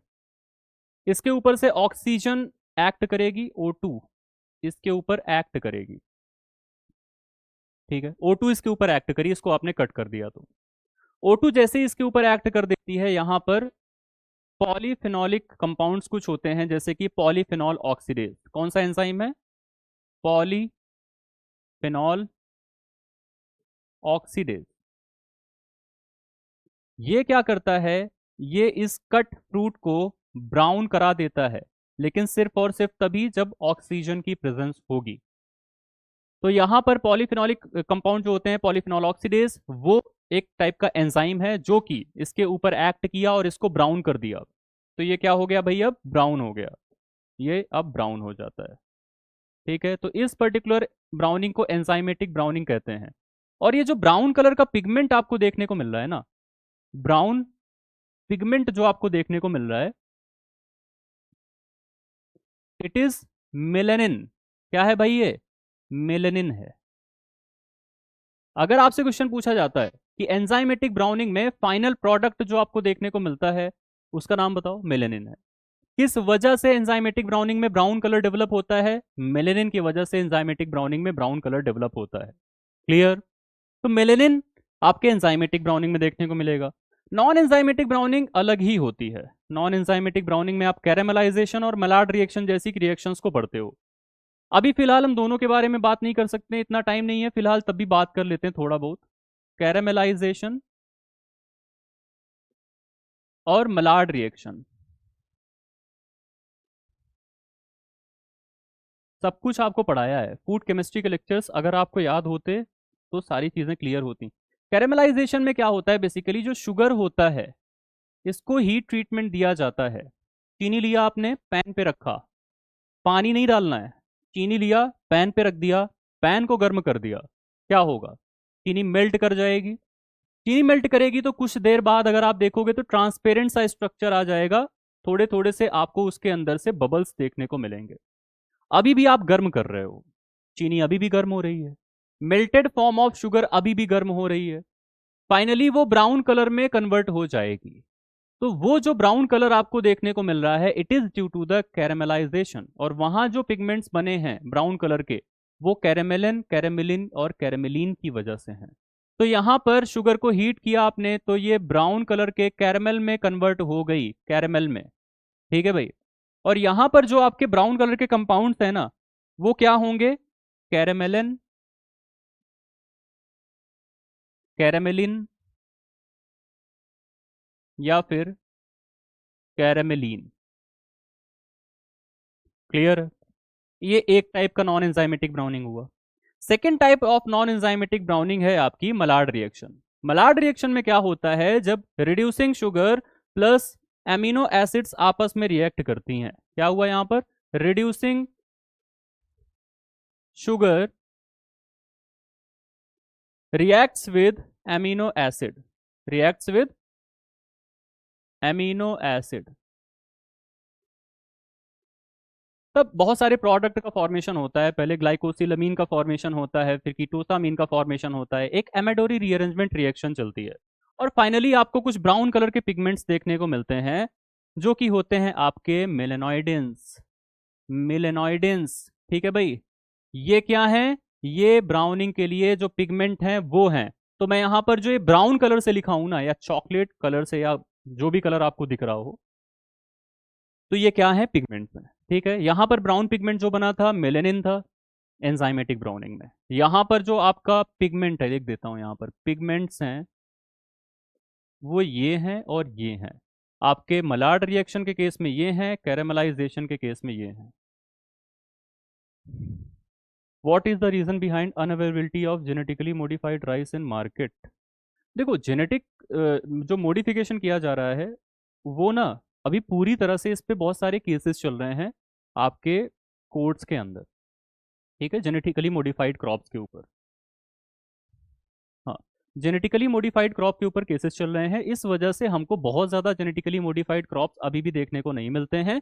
वो जब अलाउड हो जाते हैं international organisation as well as national organisations के थ्रू, तभी हमको मार्केट के अंदर देखने को मिलते हैं। हाँ, फोर्टिफाइड राइस आपको भर भर के देखने को मिल रहा है, क्योंकि फोर्टिफिकेशन पे कोई इतना ज़्यादा रूल्स और रेगुलेशंस नहीं है। जो भी रूल्स और रेगुलेशन है उसके लिमिट के ऊपर है, कि इतनी ही लिमिट आपको ऐड करनी है किसी भी चीज़ की जो कि आप ऐड करना चाहते हो। ये आई थिंक समझ में आ गया होगा। ठीक है, तो ये याद रखना भाई, यहां से क्वेश्चंस आते हैं, इसीलिए आपको पढ़ाया था शायद आपके फूड केमिस्ट्री के लेक्चर में। एंजाइमेटिक ब्राउनिंग में जो पिगमेंट बना वो मेलेनिन है फाइनली। नॉन एंजाइमेटिक ब्राउनिंग दो टाइप से होती है, कैरेमलाइजेशन है, एक मलाड रिएक्शन है। कैरेमलाइजेशन के अंदर चीनी लिया, गर्म कर दिया, सिर्फ और सिर्फ पायरोलिटिक रिएक्शन देखने को मिलती है। What is pyrolytic reaction?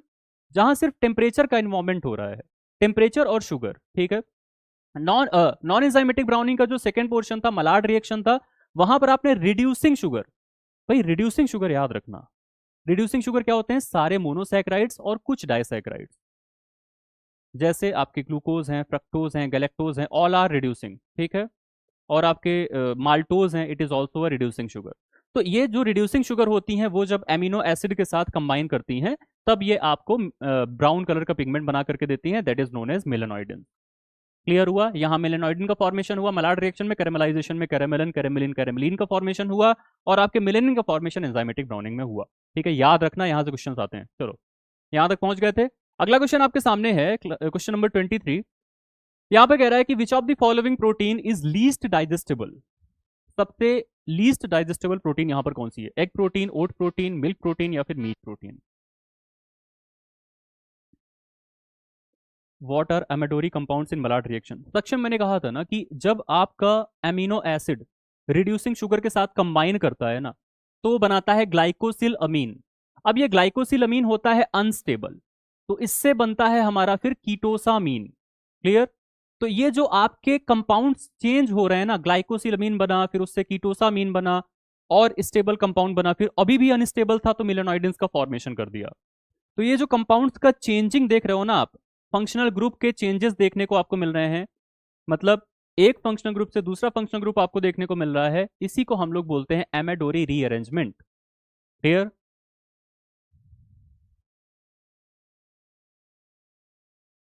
There are some questions asking number of ATP formed after complete oxidation of fatty acids. अच्छा, ऐसा है। देखो, एटीपी के फॉर्म में तो क्वेश्चन नहीं आते हैं, बट हाँ ये क्वेश्चन पूछ लिया जाता है कि कितना kilo calories 1 gram of fat के कंप्लीट ऑक्सीडेशन के बाद आपको देखने को मिलता है।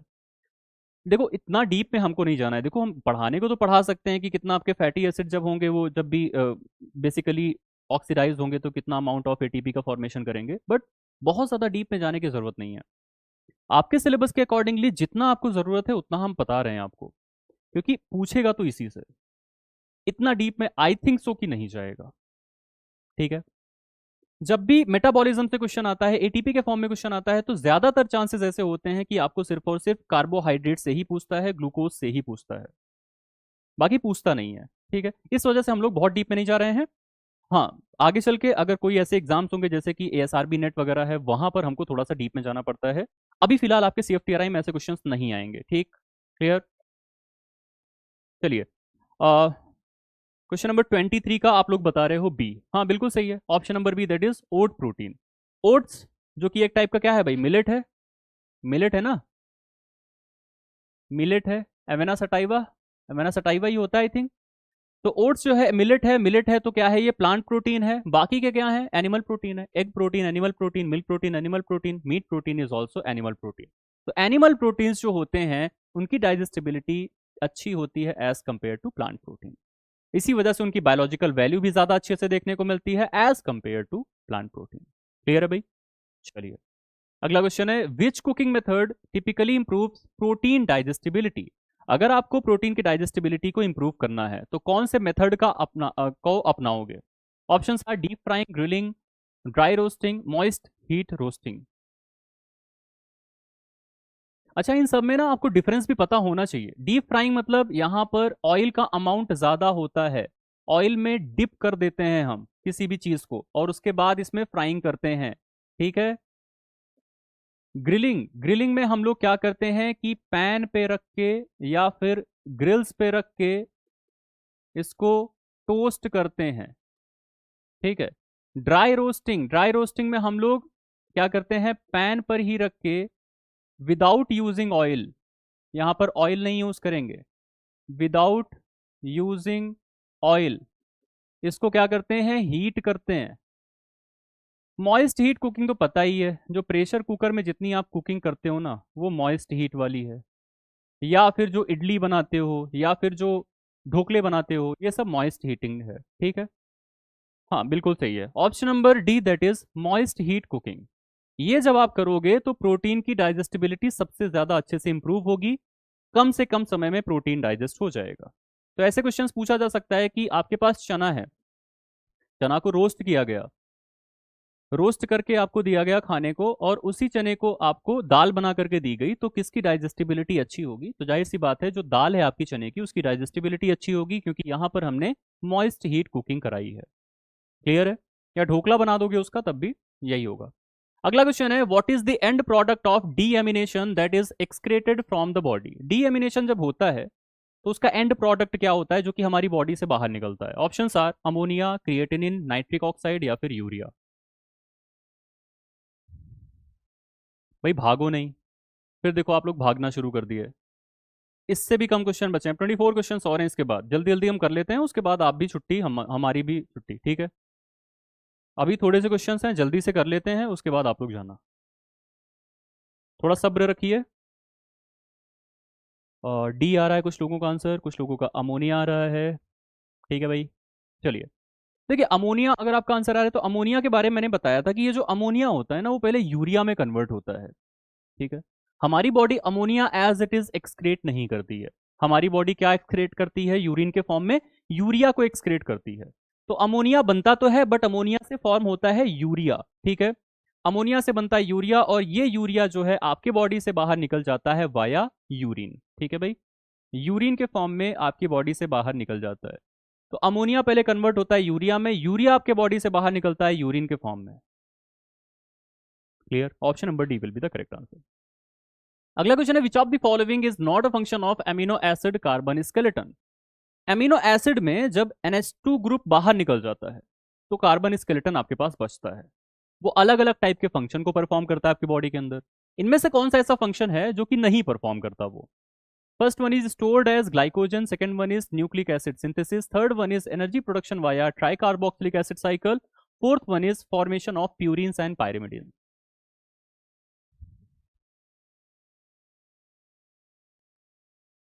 बताइए भाई, जल्दी जल्दी आप लोग आंसर करिए, और आंसर सभी को करना है। आपके आंसर्स करेक्ट हैं या नहीं हैं, आंसर आपको करने हैं, तभी तो आप इंटरेक्ट कर पाओगे ना। एनीवन? यहां पर करेक्ट आंसर क्या होगा? एक आंसर आया है डी, बाकी एक आंसर आया है बी, और लोग भी आंसर करिए। बी, बी मैक्सिमम लोगों के आंसर्स आ रहे हैं, न्यूक्लिक एसिड सिंथेसिस।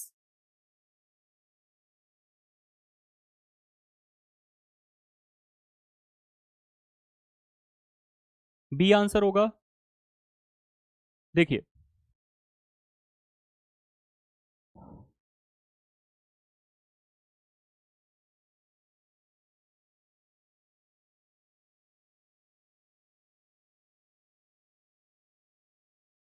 सी बी आ रहा है आपका answer, energy production via tricarboxylic acid cycle. देखिए, सबसे पहले तो अगर मैं बात करूं ग्लाइकोजन के फॉर्म में स्टोर होने की, तो एज इट इज ग्लाइकोजन के फॉर्म में स्टोर नहीं होगा, इसका कन्वर्जन होगा पहले ग्लूकोज के फॉर्म में, क्योंकि ये कार्बन स्केलेटन है। ये कन्वर्ट होगा ग्लूकोज के फॉर्म में, ग्लूकोज फिर इकट्ठा होगा ग्लाइकोजन का फॉर्मेशन करेगा। न्यूक्लिक एसिड सिंथेसिस की मैं बात करूं तो न्यूक्लिक एसिड में क्या होता है, पेंटोज शुगर होती है, इसके साथ साथ नाइट्रोजनस बेस होता है, और भी बहुत सारी चीजें होती हैं। तो न्यूक्लिक एसिड की सिंथेसिस यहाँ पर देखने को मिलती है, क्योंकि ये कार्बन स्केलेटन न्यूक्लिक एसिड की सिंथेसिस करता है। एनर्जी का प्रोडक्शन वाया TCA साइकिल, हाँ भाई होता है। एसिटाइल को एंजाइम में कन्वर्ट होता है, वहां से TCA साइकिल में पार्टिसिपेट करता है, वहां से एनर्जी का प्रोडक्शन करता है। Formation of purine and pyrimidine, जी हाँ बिल्कुल, प्यूरिन और पायरिमिडीन एक टाइप के नाइट्रोजनस बेसिस हैं। ये जो आपका नाइट्रोजन कंपाउंड होता है किसी भी टाइप के अमीनो एसिड के अंदर, वो निकल करके प्यूरिन और पायरिमिडीन का भी फॉर्मेशन करता है। तो यहाँ पर एप्रोप्रिएट अगर आंसर मैं देखूं तो स्टोर्ड एज ग्लाइकोजन यहाँ पर इनकरेक्ट हो जाएगा, क्योंकि ग्लाइकोजन के फॉर्म में स्टोर होना है तो पहले आपको ग्लूकोज के फॉर्म में कन्वर्ट होना पड़ेगा।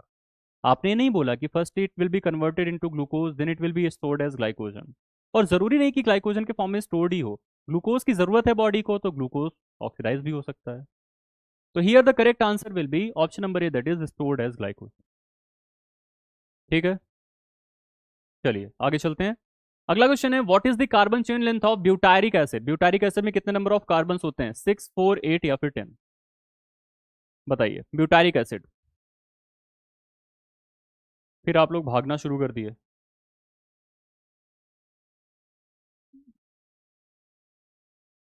अच्छा, पता है आपके नंबर्स अच्छे होते हैं ना अभी, मतलब लाइव में आप लोग अच्छे नंबर में आते हैं ना, तो आपकी लाइव डाउट क्लासेस भी और ज़्यादा बढ़ जाती।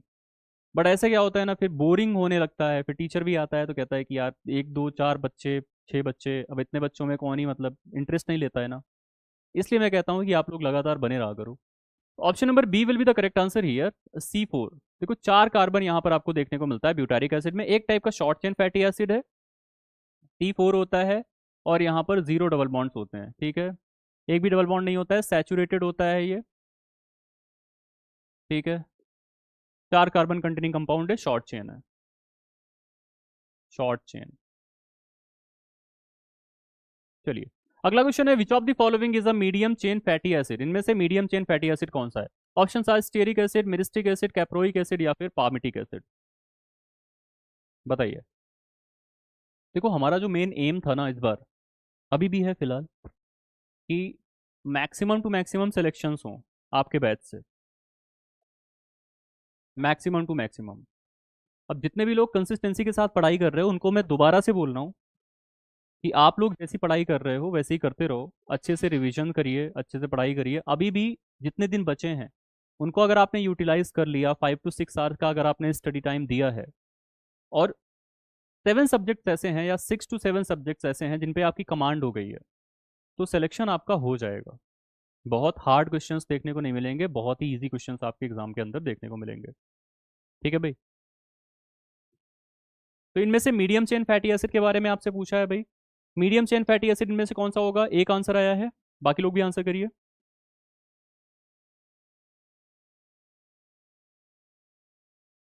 बिल्कुल सही है, option number B, that is myristic acid is the medium chain fatty acid. ठीक है, ये एक टाइप का मीडियम चेन फैटी एसिड होता है, मिरिस्टिक एसिड। ठीक है, 14 कार्बन कंटेनिंग कंपाउंड होता है, 14 कार्बन होता है यहाँ पर, 0 डबल बॉन्ड होता है, एक टाइप का सैचुरेटेड फैटी एसिड होता है,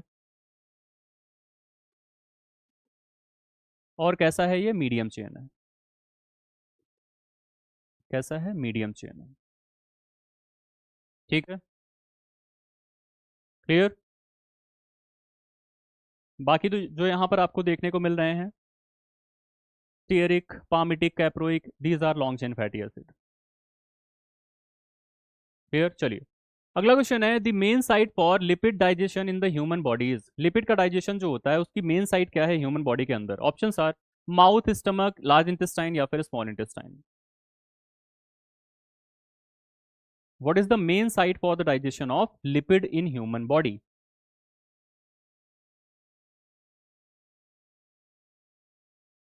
बहुत ही आसान सा क्वेश्चन है, इसका तो आंसर सभी को आना चाहिए भाई।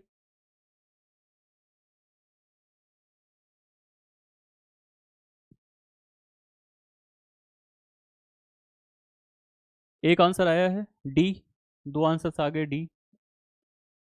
बाकी लोग भी आंसर करिए। सही है, बिल्कुल सही है, very good. Option number D, that is small intestine. Main digestion तो स्मॉल इंटेस्टाइन में ही होगा ना, क्योंकि वहां पर क्या होगा, वहां पर आपका इमल्सिफिकेशन होगा।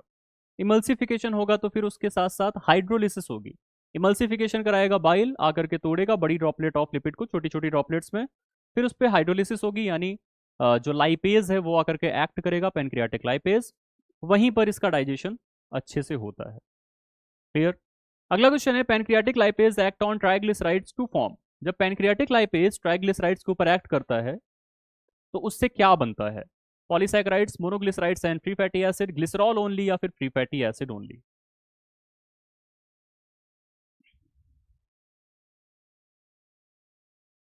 what is iodine value of oil?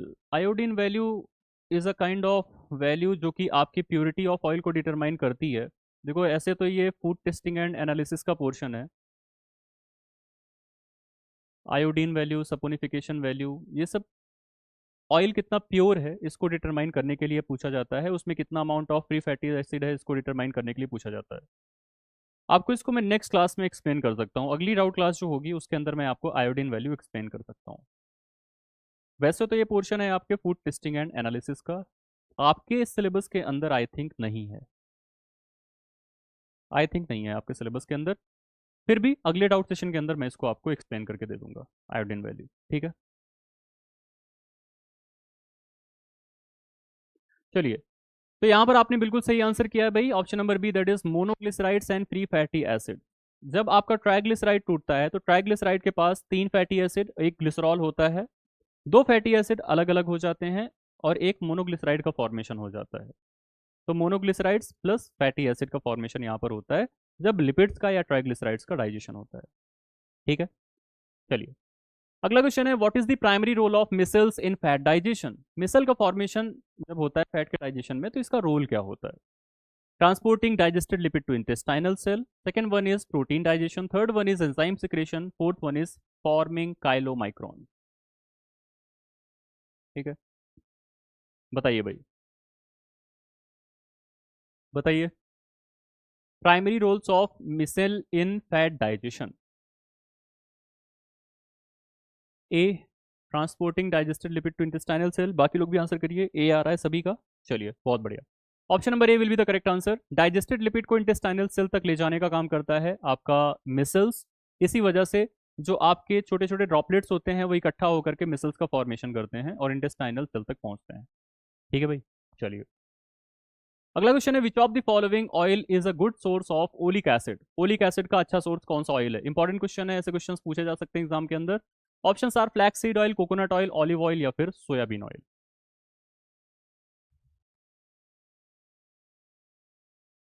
बताइए भाई, आसान सा क्वेश्चन है, मैंने कहा था ना कि ओलिक एसिड से ही ऑलिव ऑयल से ही ओलिक एसिड बना है भाई, ठीक है।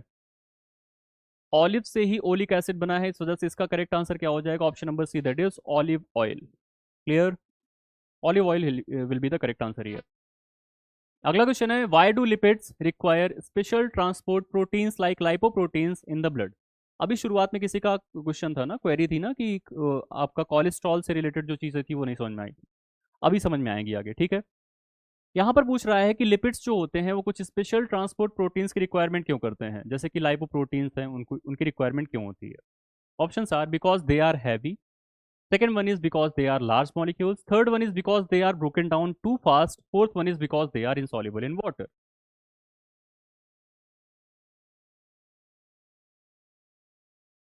एक आंसर आया है, बाकी लोग भी आंसर करिए भाई, बाकी लोग आंसर करिए। Yes, so the correct answer here will be option number D, that is because they are insoluble in water। Lipids are polar in non polar in nature, तो नॉन पोलर चीज polar के अंदर तो dissolve होगी नहीं, क्योंकि अंदर की तरफ ब्लड है, ब्लड कैसा है, पोलर इन नेचर होता है। तो इसके ऊपर कोई एक ऐसा कंपाउंड आकर के लग जाए, कोटिंग कर ले, जो कि पोलर या नॉन पोलर दोनों का नेचर शो करता हो या फिर पोलर नेचर शो करता हो, तो इसके ऊपर आकर के कुछ लाइपोप्रोटीन्स लग जाते हैं। और डाइटरी लिपिड के ऊपर आकर के जो पर्टिकुलर लाइपोप्रोटीन कोटिंग करता है उसको हम लोग बोलते हैं काइलोमाइक्रोन। काइलोमाइक्रॉन्स क्या करते हैं भाई, डाइटरी प्रोटीन के ऊपर आकर के कोटिंग कर लेते हैं, सॉरी डाइटरी प्रोटीन नहीं, डाइटरी लिपिड, डाइटरी लिपिड जो कि आपका टूट चुका है उसके ऊपर आकर के कोटिंग कर देते हैं और उसको फिर ट्रांसपोर्ट कराने में अपनी हेल्प करते हैं, ठीक है। अगला क्वेश्चन है, breakdown of glucose to CO2 and H2O is an example of. किसका एग्जांपल है, ग्लूकोज का टूट करके CO2 और H2O में कन्वर्ट होना। Anabolism, catabolism, both A and B या फिर नन। किसका एग्जांपल है, ग्लूकोज टूट रहा है CO2 में और H2O में, आपकी बॉडी के अंदर टूटता है, ग्लूकोज का ऑक्सीडेशन होता है, तभी ना CO2 और H2 में ये चेंज होता है, आपने देखा भी था, क्रिप्स साइकिल के अंदर देखा था, डिकार्बोक्सिलेशन रिएक्शन हो रही थी। Yes, option number B, that is catabolism. Catabolism होता है, it is a kind of exergonic process और यहाँ से आपको एटीपी का रिलीज देखने को मिलता है, एटीपी रिलीज होती है। क्लियर। और ग्लूकोज के साथ यही तो होता है, जब हम ग्लूकोज खाते हैं तो हमको एनर्जी मिलती है। कैसे? कैटाबॉलिक प्रोसेस है, ग्लूकोज टूटता है CO2H2 में और हमको एनर्जी देता है। अगला क्वेश्चन है, the digestion of carbohydrate begins in. Carbohydrate का डाइजेशन हमारी बॉडी में कहां पर शुरू होता है? माउथ, स्टमक, स्मॉल इंटेस्टाइन या फिर नन? बताइए भाई, डाइजेशन ऑफ कार्बोहाइड्रेट हमारे बॉडी में कहां पर होता है? ए माउथ, वेरी गुड, बिल्कुल सही है। Option number A, that is mouth. Mouth के अंदर होता है टाइलिन, जिसको कि हम लोग सलाइवरी अमाइलेज के नाम से भी जानते हैं। ये तोड़ता है स्टार्च को और स्टार्च को कन्वर्ट कर देता है माल्टोज में, माल्टोज में या माल्टो ट्रायोज में, इन सब में कन्वर्ट कर देता है। लेकिन बहुत ही कम पार्ट ऑफ स्टार्च यहाँ पर डाइजेस्ट हो पाता है। मेन डाइजेशन ऑफ स्टार्च जो देखने को मिलता है वो आपके स्मॉल इंटेस्टाइन के पोर्शन में होता है, पैनक्रियाटिक अमाइलेज के थ्रू होता है। अगला क्वेश्चन है, carbohydrate provides how many percent of total energy? Options are 40 to 45, 50 to 55, 90% या फिर 10% ऑफ टोटल एनर्जी।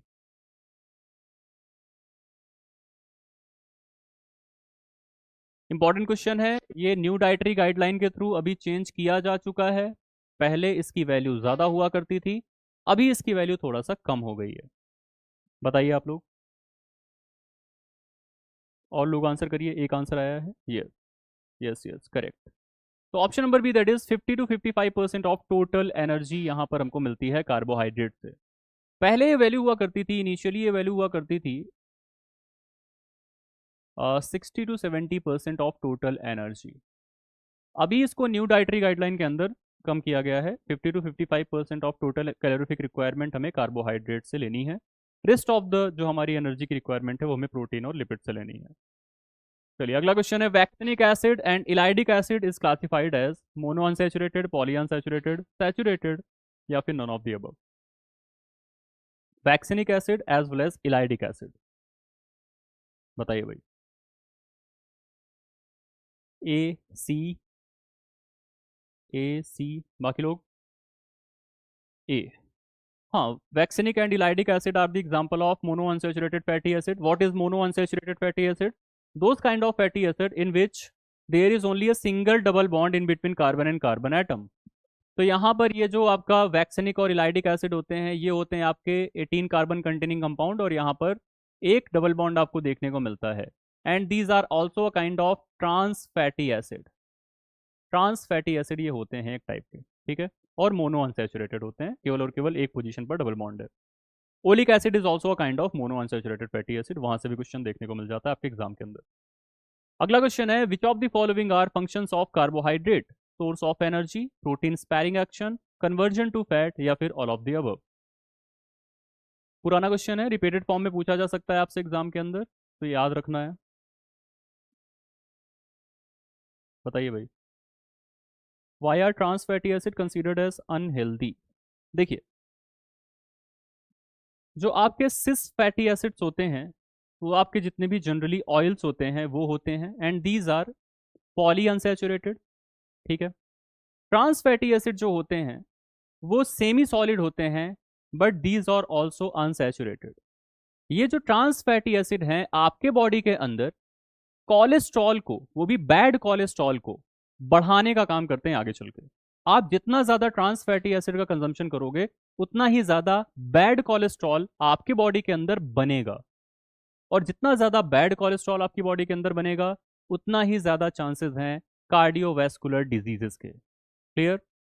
तो हमारी बॉडी के अंदर आप जितना ज्यादा ट्रांस फैटी एसिड का कंजम्पशन करोगे उतना ज्यादा कोलेस्ट्रॉल का अमाउंट बढ़ेगा या बनेगा आगे चल के हमारे लीवर के द्वारा। वो फिर सेल्स तक जाएगा, सेल्स तक जाएगा तो आर्टरीज में इकट्ठा होता चला जाएगा और आपको बीमारियां फैलाएगा।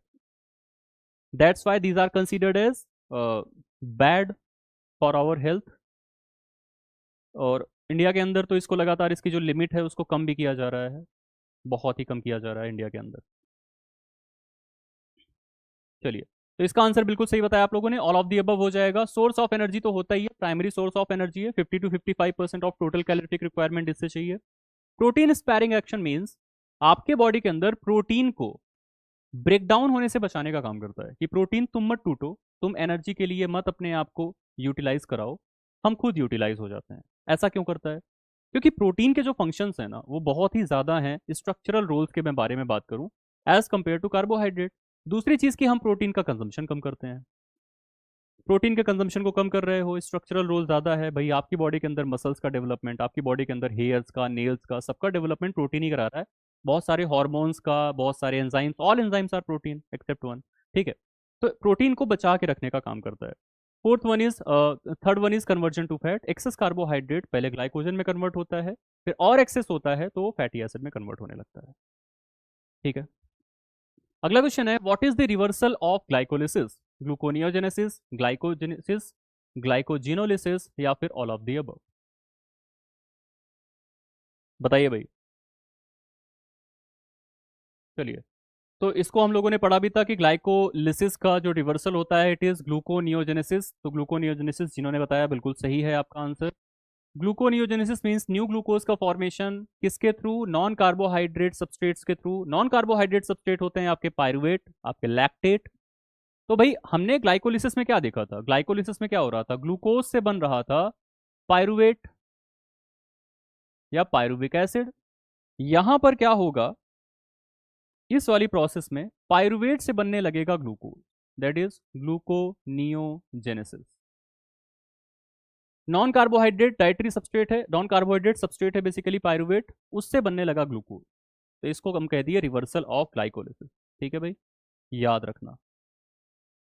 चलिए, अगला क्वेश्चन है, which process is common pathway for both aerobic and anaerobic respiration? Options are Krebs cycle, fermentation, glycolysis, या फिर ऑल ऑफ द अबव।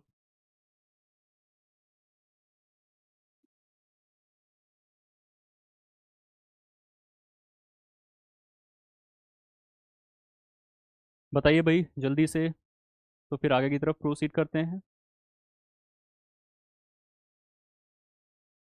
एक आंसर आया अभी, बाकी लोग भी आंसर करिए, दो आंसर्स आ गए हैं। चलिए, बाकी लोग भी आंसर करते रहा करो। देखो, यहां पर पूछ रहा है कि common pathway for both aerobic as well as anaerobic. ठीक है, एरोबिक का भी एनारोबिक का भी, दोनों का। तो यहां पर कॉमन पाथवे होता है आपका option number C, that is glycolysis. Glycolysis तो होगी ही होगी, चाहे वो एरोबिक रेस्पिरेशन करे चाहे एनारोबिक रेस्पिरेशन करे। ठीक है भाई, क्योंकि ग्लाइकोलिसिस चलती कहां पर है? ग्लाइकोलिसिस चलती है साइटोप्लाज्म ऑफ द सेल या साइटोसॉल ऑफ द सेल। कोई भी सेल जो कि एरोबिक रेस्पिरेशन करती हो या फिर एनारोबिक रेस्पिरेशन करती हो, उसके पास साइटोसोल तो है ही ना, साइटोप्लाज्म तो है ही ना। तो साइटोप्लाज्म के अंदर ग्लाइकोलिसिस चलती ही चलती है।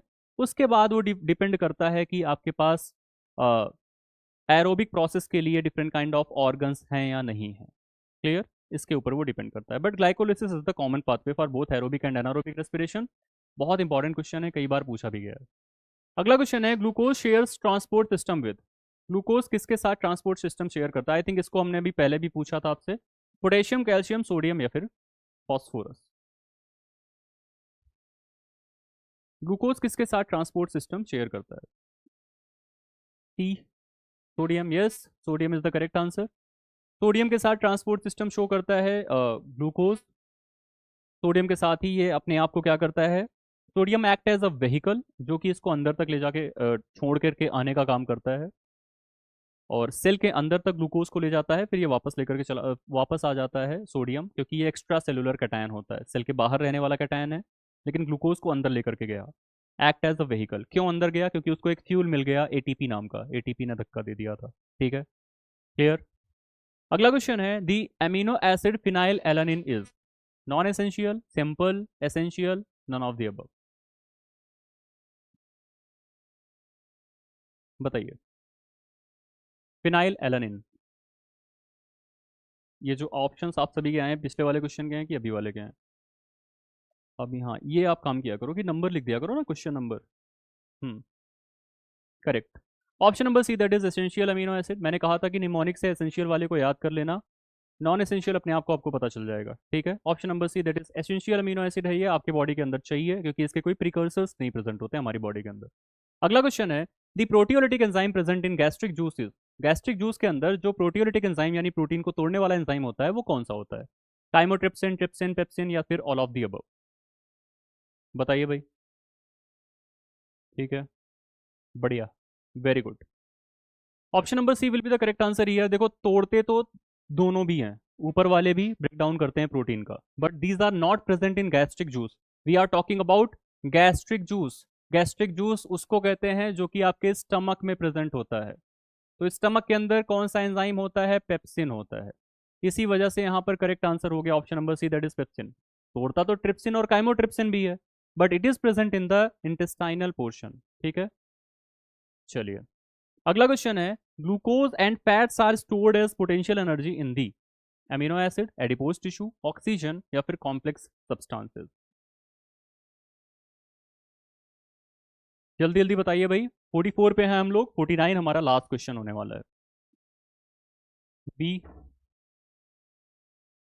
Yes, option number B will be the correct answer, adipose tissue. हमने बताया था कि ग्लूकोज और फैट दोनों आपकी बॉडी के अंदर एक्सेस अमाउंट में होते हैं तो स्टोर होने लगते हैं। भाई ग्लूकोज ग्लाइकोजन के फॉर्म में स्टोर हुआ, फर्दर और ज़्यादा बढ़ गया तो फैट के फॉर्म में स्टोर होना शुरू हो गया। फैट्स जितना ये ऑक्सीडाइज हो सकती हैं तो हो जाती हैं, नहीं तो आपके बॉडी के अंदर एडिपोज टिश्यू में रिजर्वायर के रूप में स्टोर होना शुरू हो जाती हैं। इसलिए स्टोर होती हैं कि आपकी बॉडी को एक समय ऐसा भी आ सकता है, इमरजेंसी कंडीशन जिसमें कि फ्यूल ना मिले, या फिर आप ऐसी कंडीशन में हो कि बहुत ही प्रोलॉन्ग टाइम से आप फास्टिंग रख रहे हो, तो उस कंडीशन में ये एडिपोज टिश्यू अपने आप को डिसॉल्व करेगी, बेसिकली ऑक्सीडाइज करेगी, beta oxidation of fatty acid होगा और आपकी बॉडी को एनर्जी मिलेगी। चलिए अगला क्वेश्चन है, which of the following is और saturated fatty acid? Stearic, arachidic, palmitic या फिर all of the above? Saturated पूछा है। Saturated fatty acids are those fatty acid that are comprised of single bonds only in between carbon and carbon. बताइए।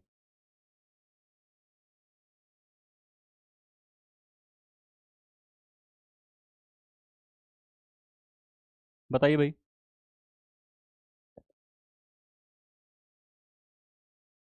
बढ़िया, very good. Option number D, that is all of the above. Stearic acid, arachidic acid as well as palmitic acid, all are saturated fatty acid. ठीक है भाई, ये सबके सब कैसे होते हैं? सैचुरेटेड फैटी एसिड होते हैं, सबके पास सिंगल बॉन्ड है। अगला क्वेश्चन है, which of the following are omega 3 fatty acid?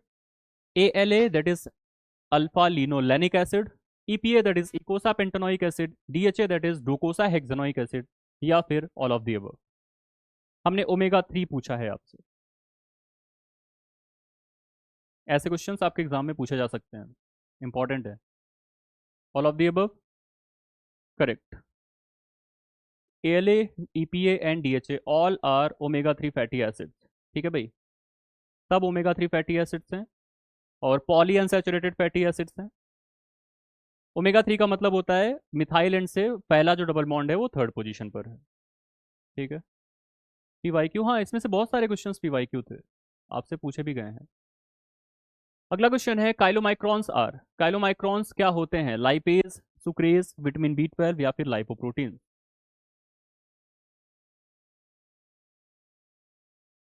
बताइए भाई। Correct, option number D, that is lipoproteins होते हैं। लाइपोप्रोटीन्स के ही अंदर आपके काइलोमाइक्रॉन्स भी आते हैं, VLDL भी आता है, LDL भी आता है, HDL भी आता है। अभी मैं आगे एक्सप्लेन कर दूंगा आपको एक बार, क्योंकि आपने क्वेश्चन भी पूछा हुआ है। ठीक है भाई, चलिए अगला क्वेश्चन है, LDL transport cholesterol to the, आ ही गया क्वेश्चन। LDL कोलेस्ट्रॉल को कहाँ से कहाँ ट्रांसपोर्ट करता है? लीवर तक लेके जाता है, सेल तक लेके जाता है, दोनों तक लेके जाता है या फिर नन? एक आंसर आया है बी, एक आंसर आया है ए। ठीक है, तो लिवर और सेल दोनों में कंफ्यूजन है। इसका करेक्ट आंसर हो जाएगा option number B, that is cells. कहाँ पर लेकर के जाता है कोलेस्ट्रॉल को? तो सेल तक लेके जाता है ना कोलेस्ट्रॉल को। इसके बारे में थोड़ा सा समझते हैं, अगला क्वेश्चन देख लेते हैं फिर समझेंगे। लास्ट क्वेश्चन है, देख लेते हैं फिर समझेंगे। अगला क्वेश्चन है, which of the following is a short chain fatty acid? इनमें से शॉर्ट चेन कौन सी है? मिरिस्टिक, लॉरिक, ब्यूटारिक या फिर कैप्रिक? आसान सा क्वेश्चन है, butyric, very good. Option number C, that is butyric acid. ये आपका 4 कार्बन कंटेनिंग कंपाउंड होता है और ये शॉर्ट चेन होता है, बाकी सब मीडियम चेन है भाई। मीडियम चेन वाले हैं आपके मिरिस्टिक, लॉरिक और कैप्रोइक भी। ठीक है, नो कैप्रिक नहीं। देखो यहाँ पर कंफ्यूजन लाजमी है, लाजमी इसलिए है क्योंकि कैप्रोइक होता तब भी शॉर्ट चेन हो जाता। ठीक है भाई, कैप्रिलिक होता तब भी शॉर्ट चेन हो जाता, लेकिन मैंने आपको दिया है capric. Capric is a kind of medium chain. ठीक है, 48 में बोथ आएगा, 48 में liver and cell. To the transport cholesterol to the, cholesterol को कहाँ लेके जाता है, किसके पास लेके जाता है, तो सेल्स ही होगा ना, बोथ क्यों होगा। ठीक है, यहाँ पर कंफ्यूज आप लोग इसलिए हुए होंगे क्योंकि यहाँ पर जो आपका कैप्रिक एसिड है इसी से मिलता जुलता नाम है कैप्रोइक और caprylic. Caproic is 6 carbon containing compound, caprylic is 8 carbon containing compound, both are short chain fatty acid. But capric की अगर मैं बात करूं तो it is a kind of medium chain fatty acid, और यहाँ पर आपके पास 10 कार्बन कंपाउंड होते हैं, किसी के पास भी डबल बॉन्ड नहीं होता है। ठीक है, चलिए आपके कॉन्सेप्ट पर आते हैं सीधे। कॉन्सेप्ट आपका क्या था कि एलडीएल, एचडीएल, वीएलडीएल इन सब में कंफ्यूजन हो रही है। देखो, सबसे पहले बात करेंगे काइलोमाइक्रॉन्स की, काइलोमाइक्रॉन्स। उसके बाद हम बात करेंगे वीएलडीएल की, इन दोनों को अलग कलर से रिप्रेजेंट कर रहे हैं। और हम बात करेंगे फिर एलडीएल और एचडीएल की, एलडीएल की बात किया और एचडीएल की बात किया, इन दोनों को अलग कलर से रिप्रेजेंट किया। उसके पीछे की अभी वजह आपको दिख जाएगी। काइलोमाइक्रॉन्स का काम क्या होता है, काइलोमाइक्रॉन्स का काम है कि डाइटरी फैट जो होता है आपका, डाइटरी लिपिड या डाइटरी फैट, इसको ये ले करके जाएगा, ट्रांसपोर्ट कराने का काम करेगा। कहां पर ट्रांसपोर्ट कराएगा, आपके बॉडी के अंदर ट्रांसपोर्ट कराएगा। ठीक है, काइलोमाइक्रॉन्स का काम क्या है, डाइटरी फैट को ट्रांसपोर्ट कराने का।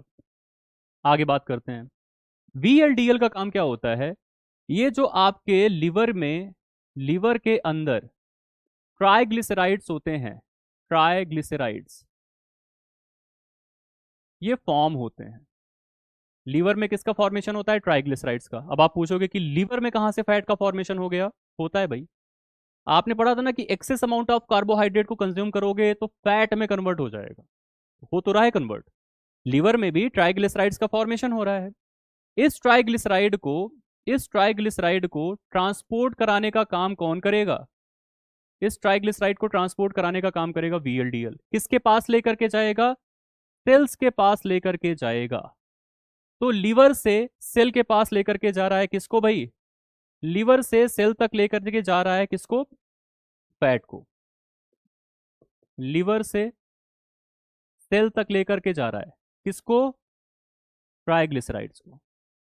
ये क्या कर रहा है काइलोमाइक्रॉन्स, काइलोमाइक्रॉन्स क्या कर रहा है भाई, कि सेल्स तक लेके जा रहा है डाइटरी फैट को, ट्रांसपोर्ट करा करके सेल तक लेकर के जा रहा है किसको, डाइटरी फैट को। ठीक है, अभी अभी आगे आते हैं, पहले इसको समझ लेते हैं। फिर आते हैं एलडीएल पर, that is low density lipoprotein. यहां पर किसकी कहानी चल रही थी, ध्यान से देखना, इसको इसीलिए अलग कलर से रिप्रेजेंट कर दिया था। यहां पर फैट की कहानी चल रही थी। यहां पर ट्राइग्लिसराइड, जिसको हम फैट बोलते हैं, फैट लिख भी सकते हो, ट्राइग्लिसराइड को ही तो फैट बोलते हो ना, लिपिड, लिपिड मतलब triglyceride, fatty acid plus glycerol. तो यहां पर भी फैट की कहानी चल रही थी। बट इधर जो कहानी चल रही है ना, वो चल रही है कोलेस्ट्रॉल की। यहां पर कोलेस्ट्रॉल की कहानी चल रही है, दोनों जगह कोलेस्ट्रॉल की कहानी चलेगी। अब क्या होगा, एक ऐसा सब्सटेंस है, लाइपोप्रोटीन है, जो कि लीवर से कोलेस्ट्रॉल को लेकर के जा रहा है सेल्स तक। भाई कोलेस्ट्रॉल की बहुत ज़रूरत होती है आपकी बॉडी के अंदर। अगर आपकी बॉडी को विटामिन डी का फॉर्मेशन करना है, बिना कोलेस्ट्रॉल के नहीं कर सकता। आपके जितने भी सेक्स हार्मोन्स होते हैं, either these are oestrogen, progesterone, testosterone, सब आपके कोलेस्ट्रॉल से ही बनते हैं। और भी बहुत सारे फंक्शन होते हैं कोलेस्ट्रॉल के। तो कोलेस्ट्रॉल को कहां से कहां तक, लीवर से सेल तक लेकर के जाने का काम करता है भाई ये आपका, लीवर से सेल तक लेकर के जाने का काम करता है कौन, एलडीएल। किसको, कोलेस्ट्रॉल को। अब जब लीवर से सेल तक लेकर के जा रहा होता है, तो जो आपकी कैपलरीज होती हैं, आर्टरीज होती हैं, यहां पर जा करके ये डिपॉजिट होना शुरू कर देता है, कौन, कोलेस्ट्रॉल। ये कोलेस्ट्रॉल यहां पर डिपॉजिट हो जाता है। क्यों डिपॉजिट हो जा रहा है, क्योंकि भाई बहुत ही लो डेंसिटी का है, कहीं पर भी जा करके चिपक जाता है। हाई डेंसिटी का होता तो फ्लो के साथ बह जाता, लो डेंसिटी का है ना, हल्का है, तो चिपक जाएगा आपकी आर्टरीज में जाकर के। पहले तो ये स्पीड ब्रेकर बनाता है भाई, और किसके फ्लो को रोकेगा, ब्लड के फ्लो को रोकेगा। ब्लड भी जाना चाहता है पंप हो करके, लेकिन ये ब्लड के फ्लो को क्या कर रहा है, रोकने का काम कर रहा है। रोकते रोकते क्या करता है, ये एक दिन इतना ज्यादा एक्यूमुलेट हो जाता है ये वाला कोलेस्ट्रॉल, कि ये आपकी पूरी आर्टरी को कर देता है ब्लॉक। और जिस दिन आपकी आर्टरी ब्लॉक हो जाएगी, उस दिन फिर आता है हार्ट अटैक। ठीक है, तो इसका सॉल्यूशन क्या है सर, इस आर्टरी का अगर ब्लॉकेज हो गया है तो क्या सॉल्यूशन है? तो इसका दो टाइप का सॉल्यूशन होता है। एक होता है एंजियोप्लास्टी। एंजियोप्लास्टी में एक वायर जाता है, उसके अंदर बलून होता है, इसके अंदर वायर डाल करके बलून को ब्लो कर दिया जाता है, तो ये पूरा का पूरा आपका प्लेक हट जाता है। इसको हम लोग प्लेक भी बोलते हैं, इसको हम लोग प्लेक बोलते हैं। And this kind of disease is known as atherosclerosis. ये भी याद रखना, कभी कभी क्वेश्चन पूछ सकता है। तो इस प्लेक को हटाने का एक तरीका तो ये हो गया कि एंजियोप्लास्टी कर दो, एक आपका वायर जाएगा और बलून उसमें से ब्लो करेगा, ये पूरा का पूरा प्लेक हट जाएगा और आपकी आर्टरी पूरी तरह से क्लियर। दूसरा ऑप्शन क्या है? बाईपास बना दो। भाई यहां से ब्लड को जाने की क्या जरूरत है, एक दूसरा रास्ता बना देते हैं। तो कहीं की आर्टरी को काट करके यहां पर क्या किया जाता है भाई, ये बाईपास बना दिया जाता है कि अब ये जो ब्लड यहां से फ्लो कर रहा था ना, उसको हम फ्लो दूसरे रास्ते से कराना शुरू कर दें, इस वाले रास्ते से कराना शुरू कर दें। अब पेन भी नहीं होगा, हार्ट में कोई रिस्क भी नहीं आएगा और एक नया रास्ता बन करके तैयार हो गया है। तो दो टाइप से हार्ट सर्जन्स यहाँ पर ये काम करते हैं, आइदर यहाँ पर एंजियोप्लास्टी की जाती है या तो यहाँ पर आपकी बाईपास सर्जरी करी जाती है।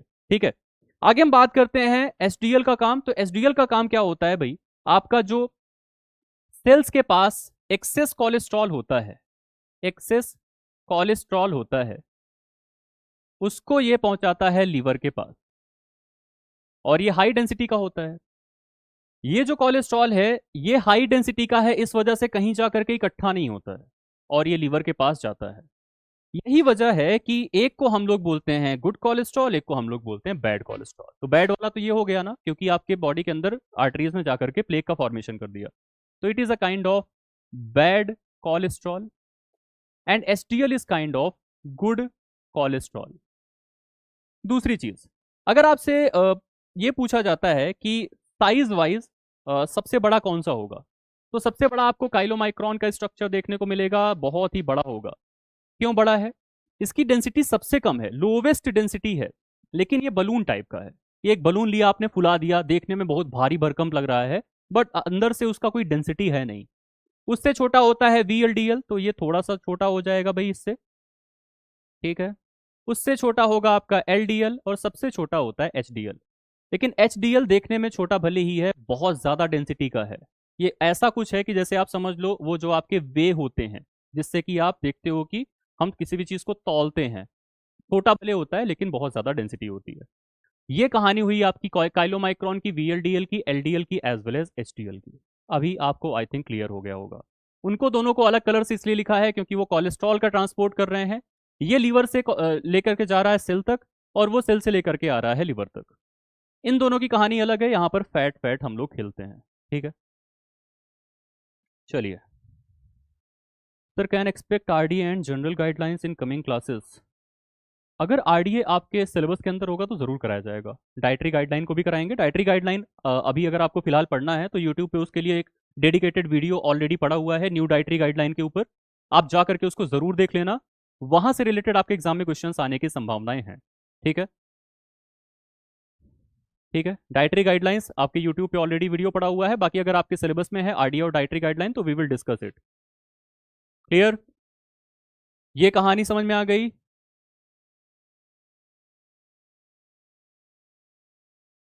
यस और नो? इंटरेक्ट करते रहा करो भाई। बताइए,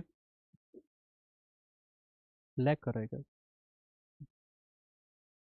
और कोई डाउट हो तो आप लोग बताइए, नहीं तो हम सेशन को यहीं पर फिर एंड करते हैं। ठीक है स्टूडेंट्स, आई थिंक जो भी डाउट था आपका क्लियर हो गया है।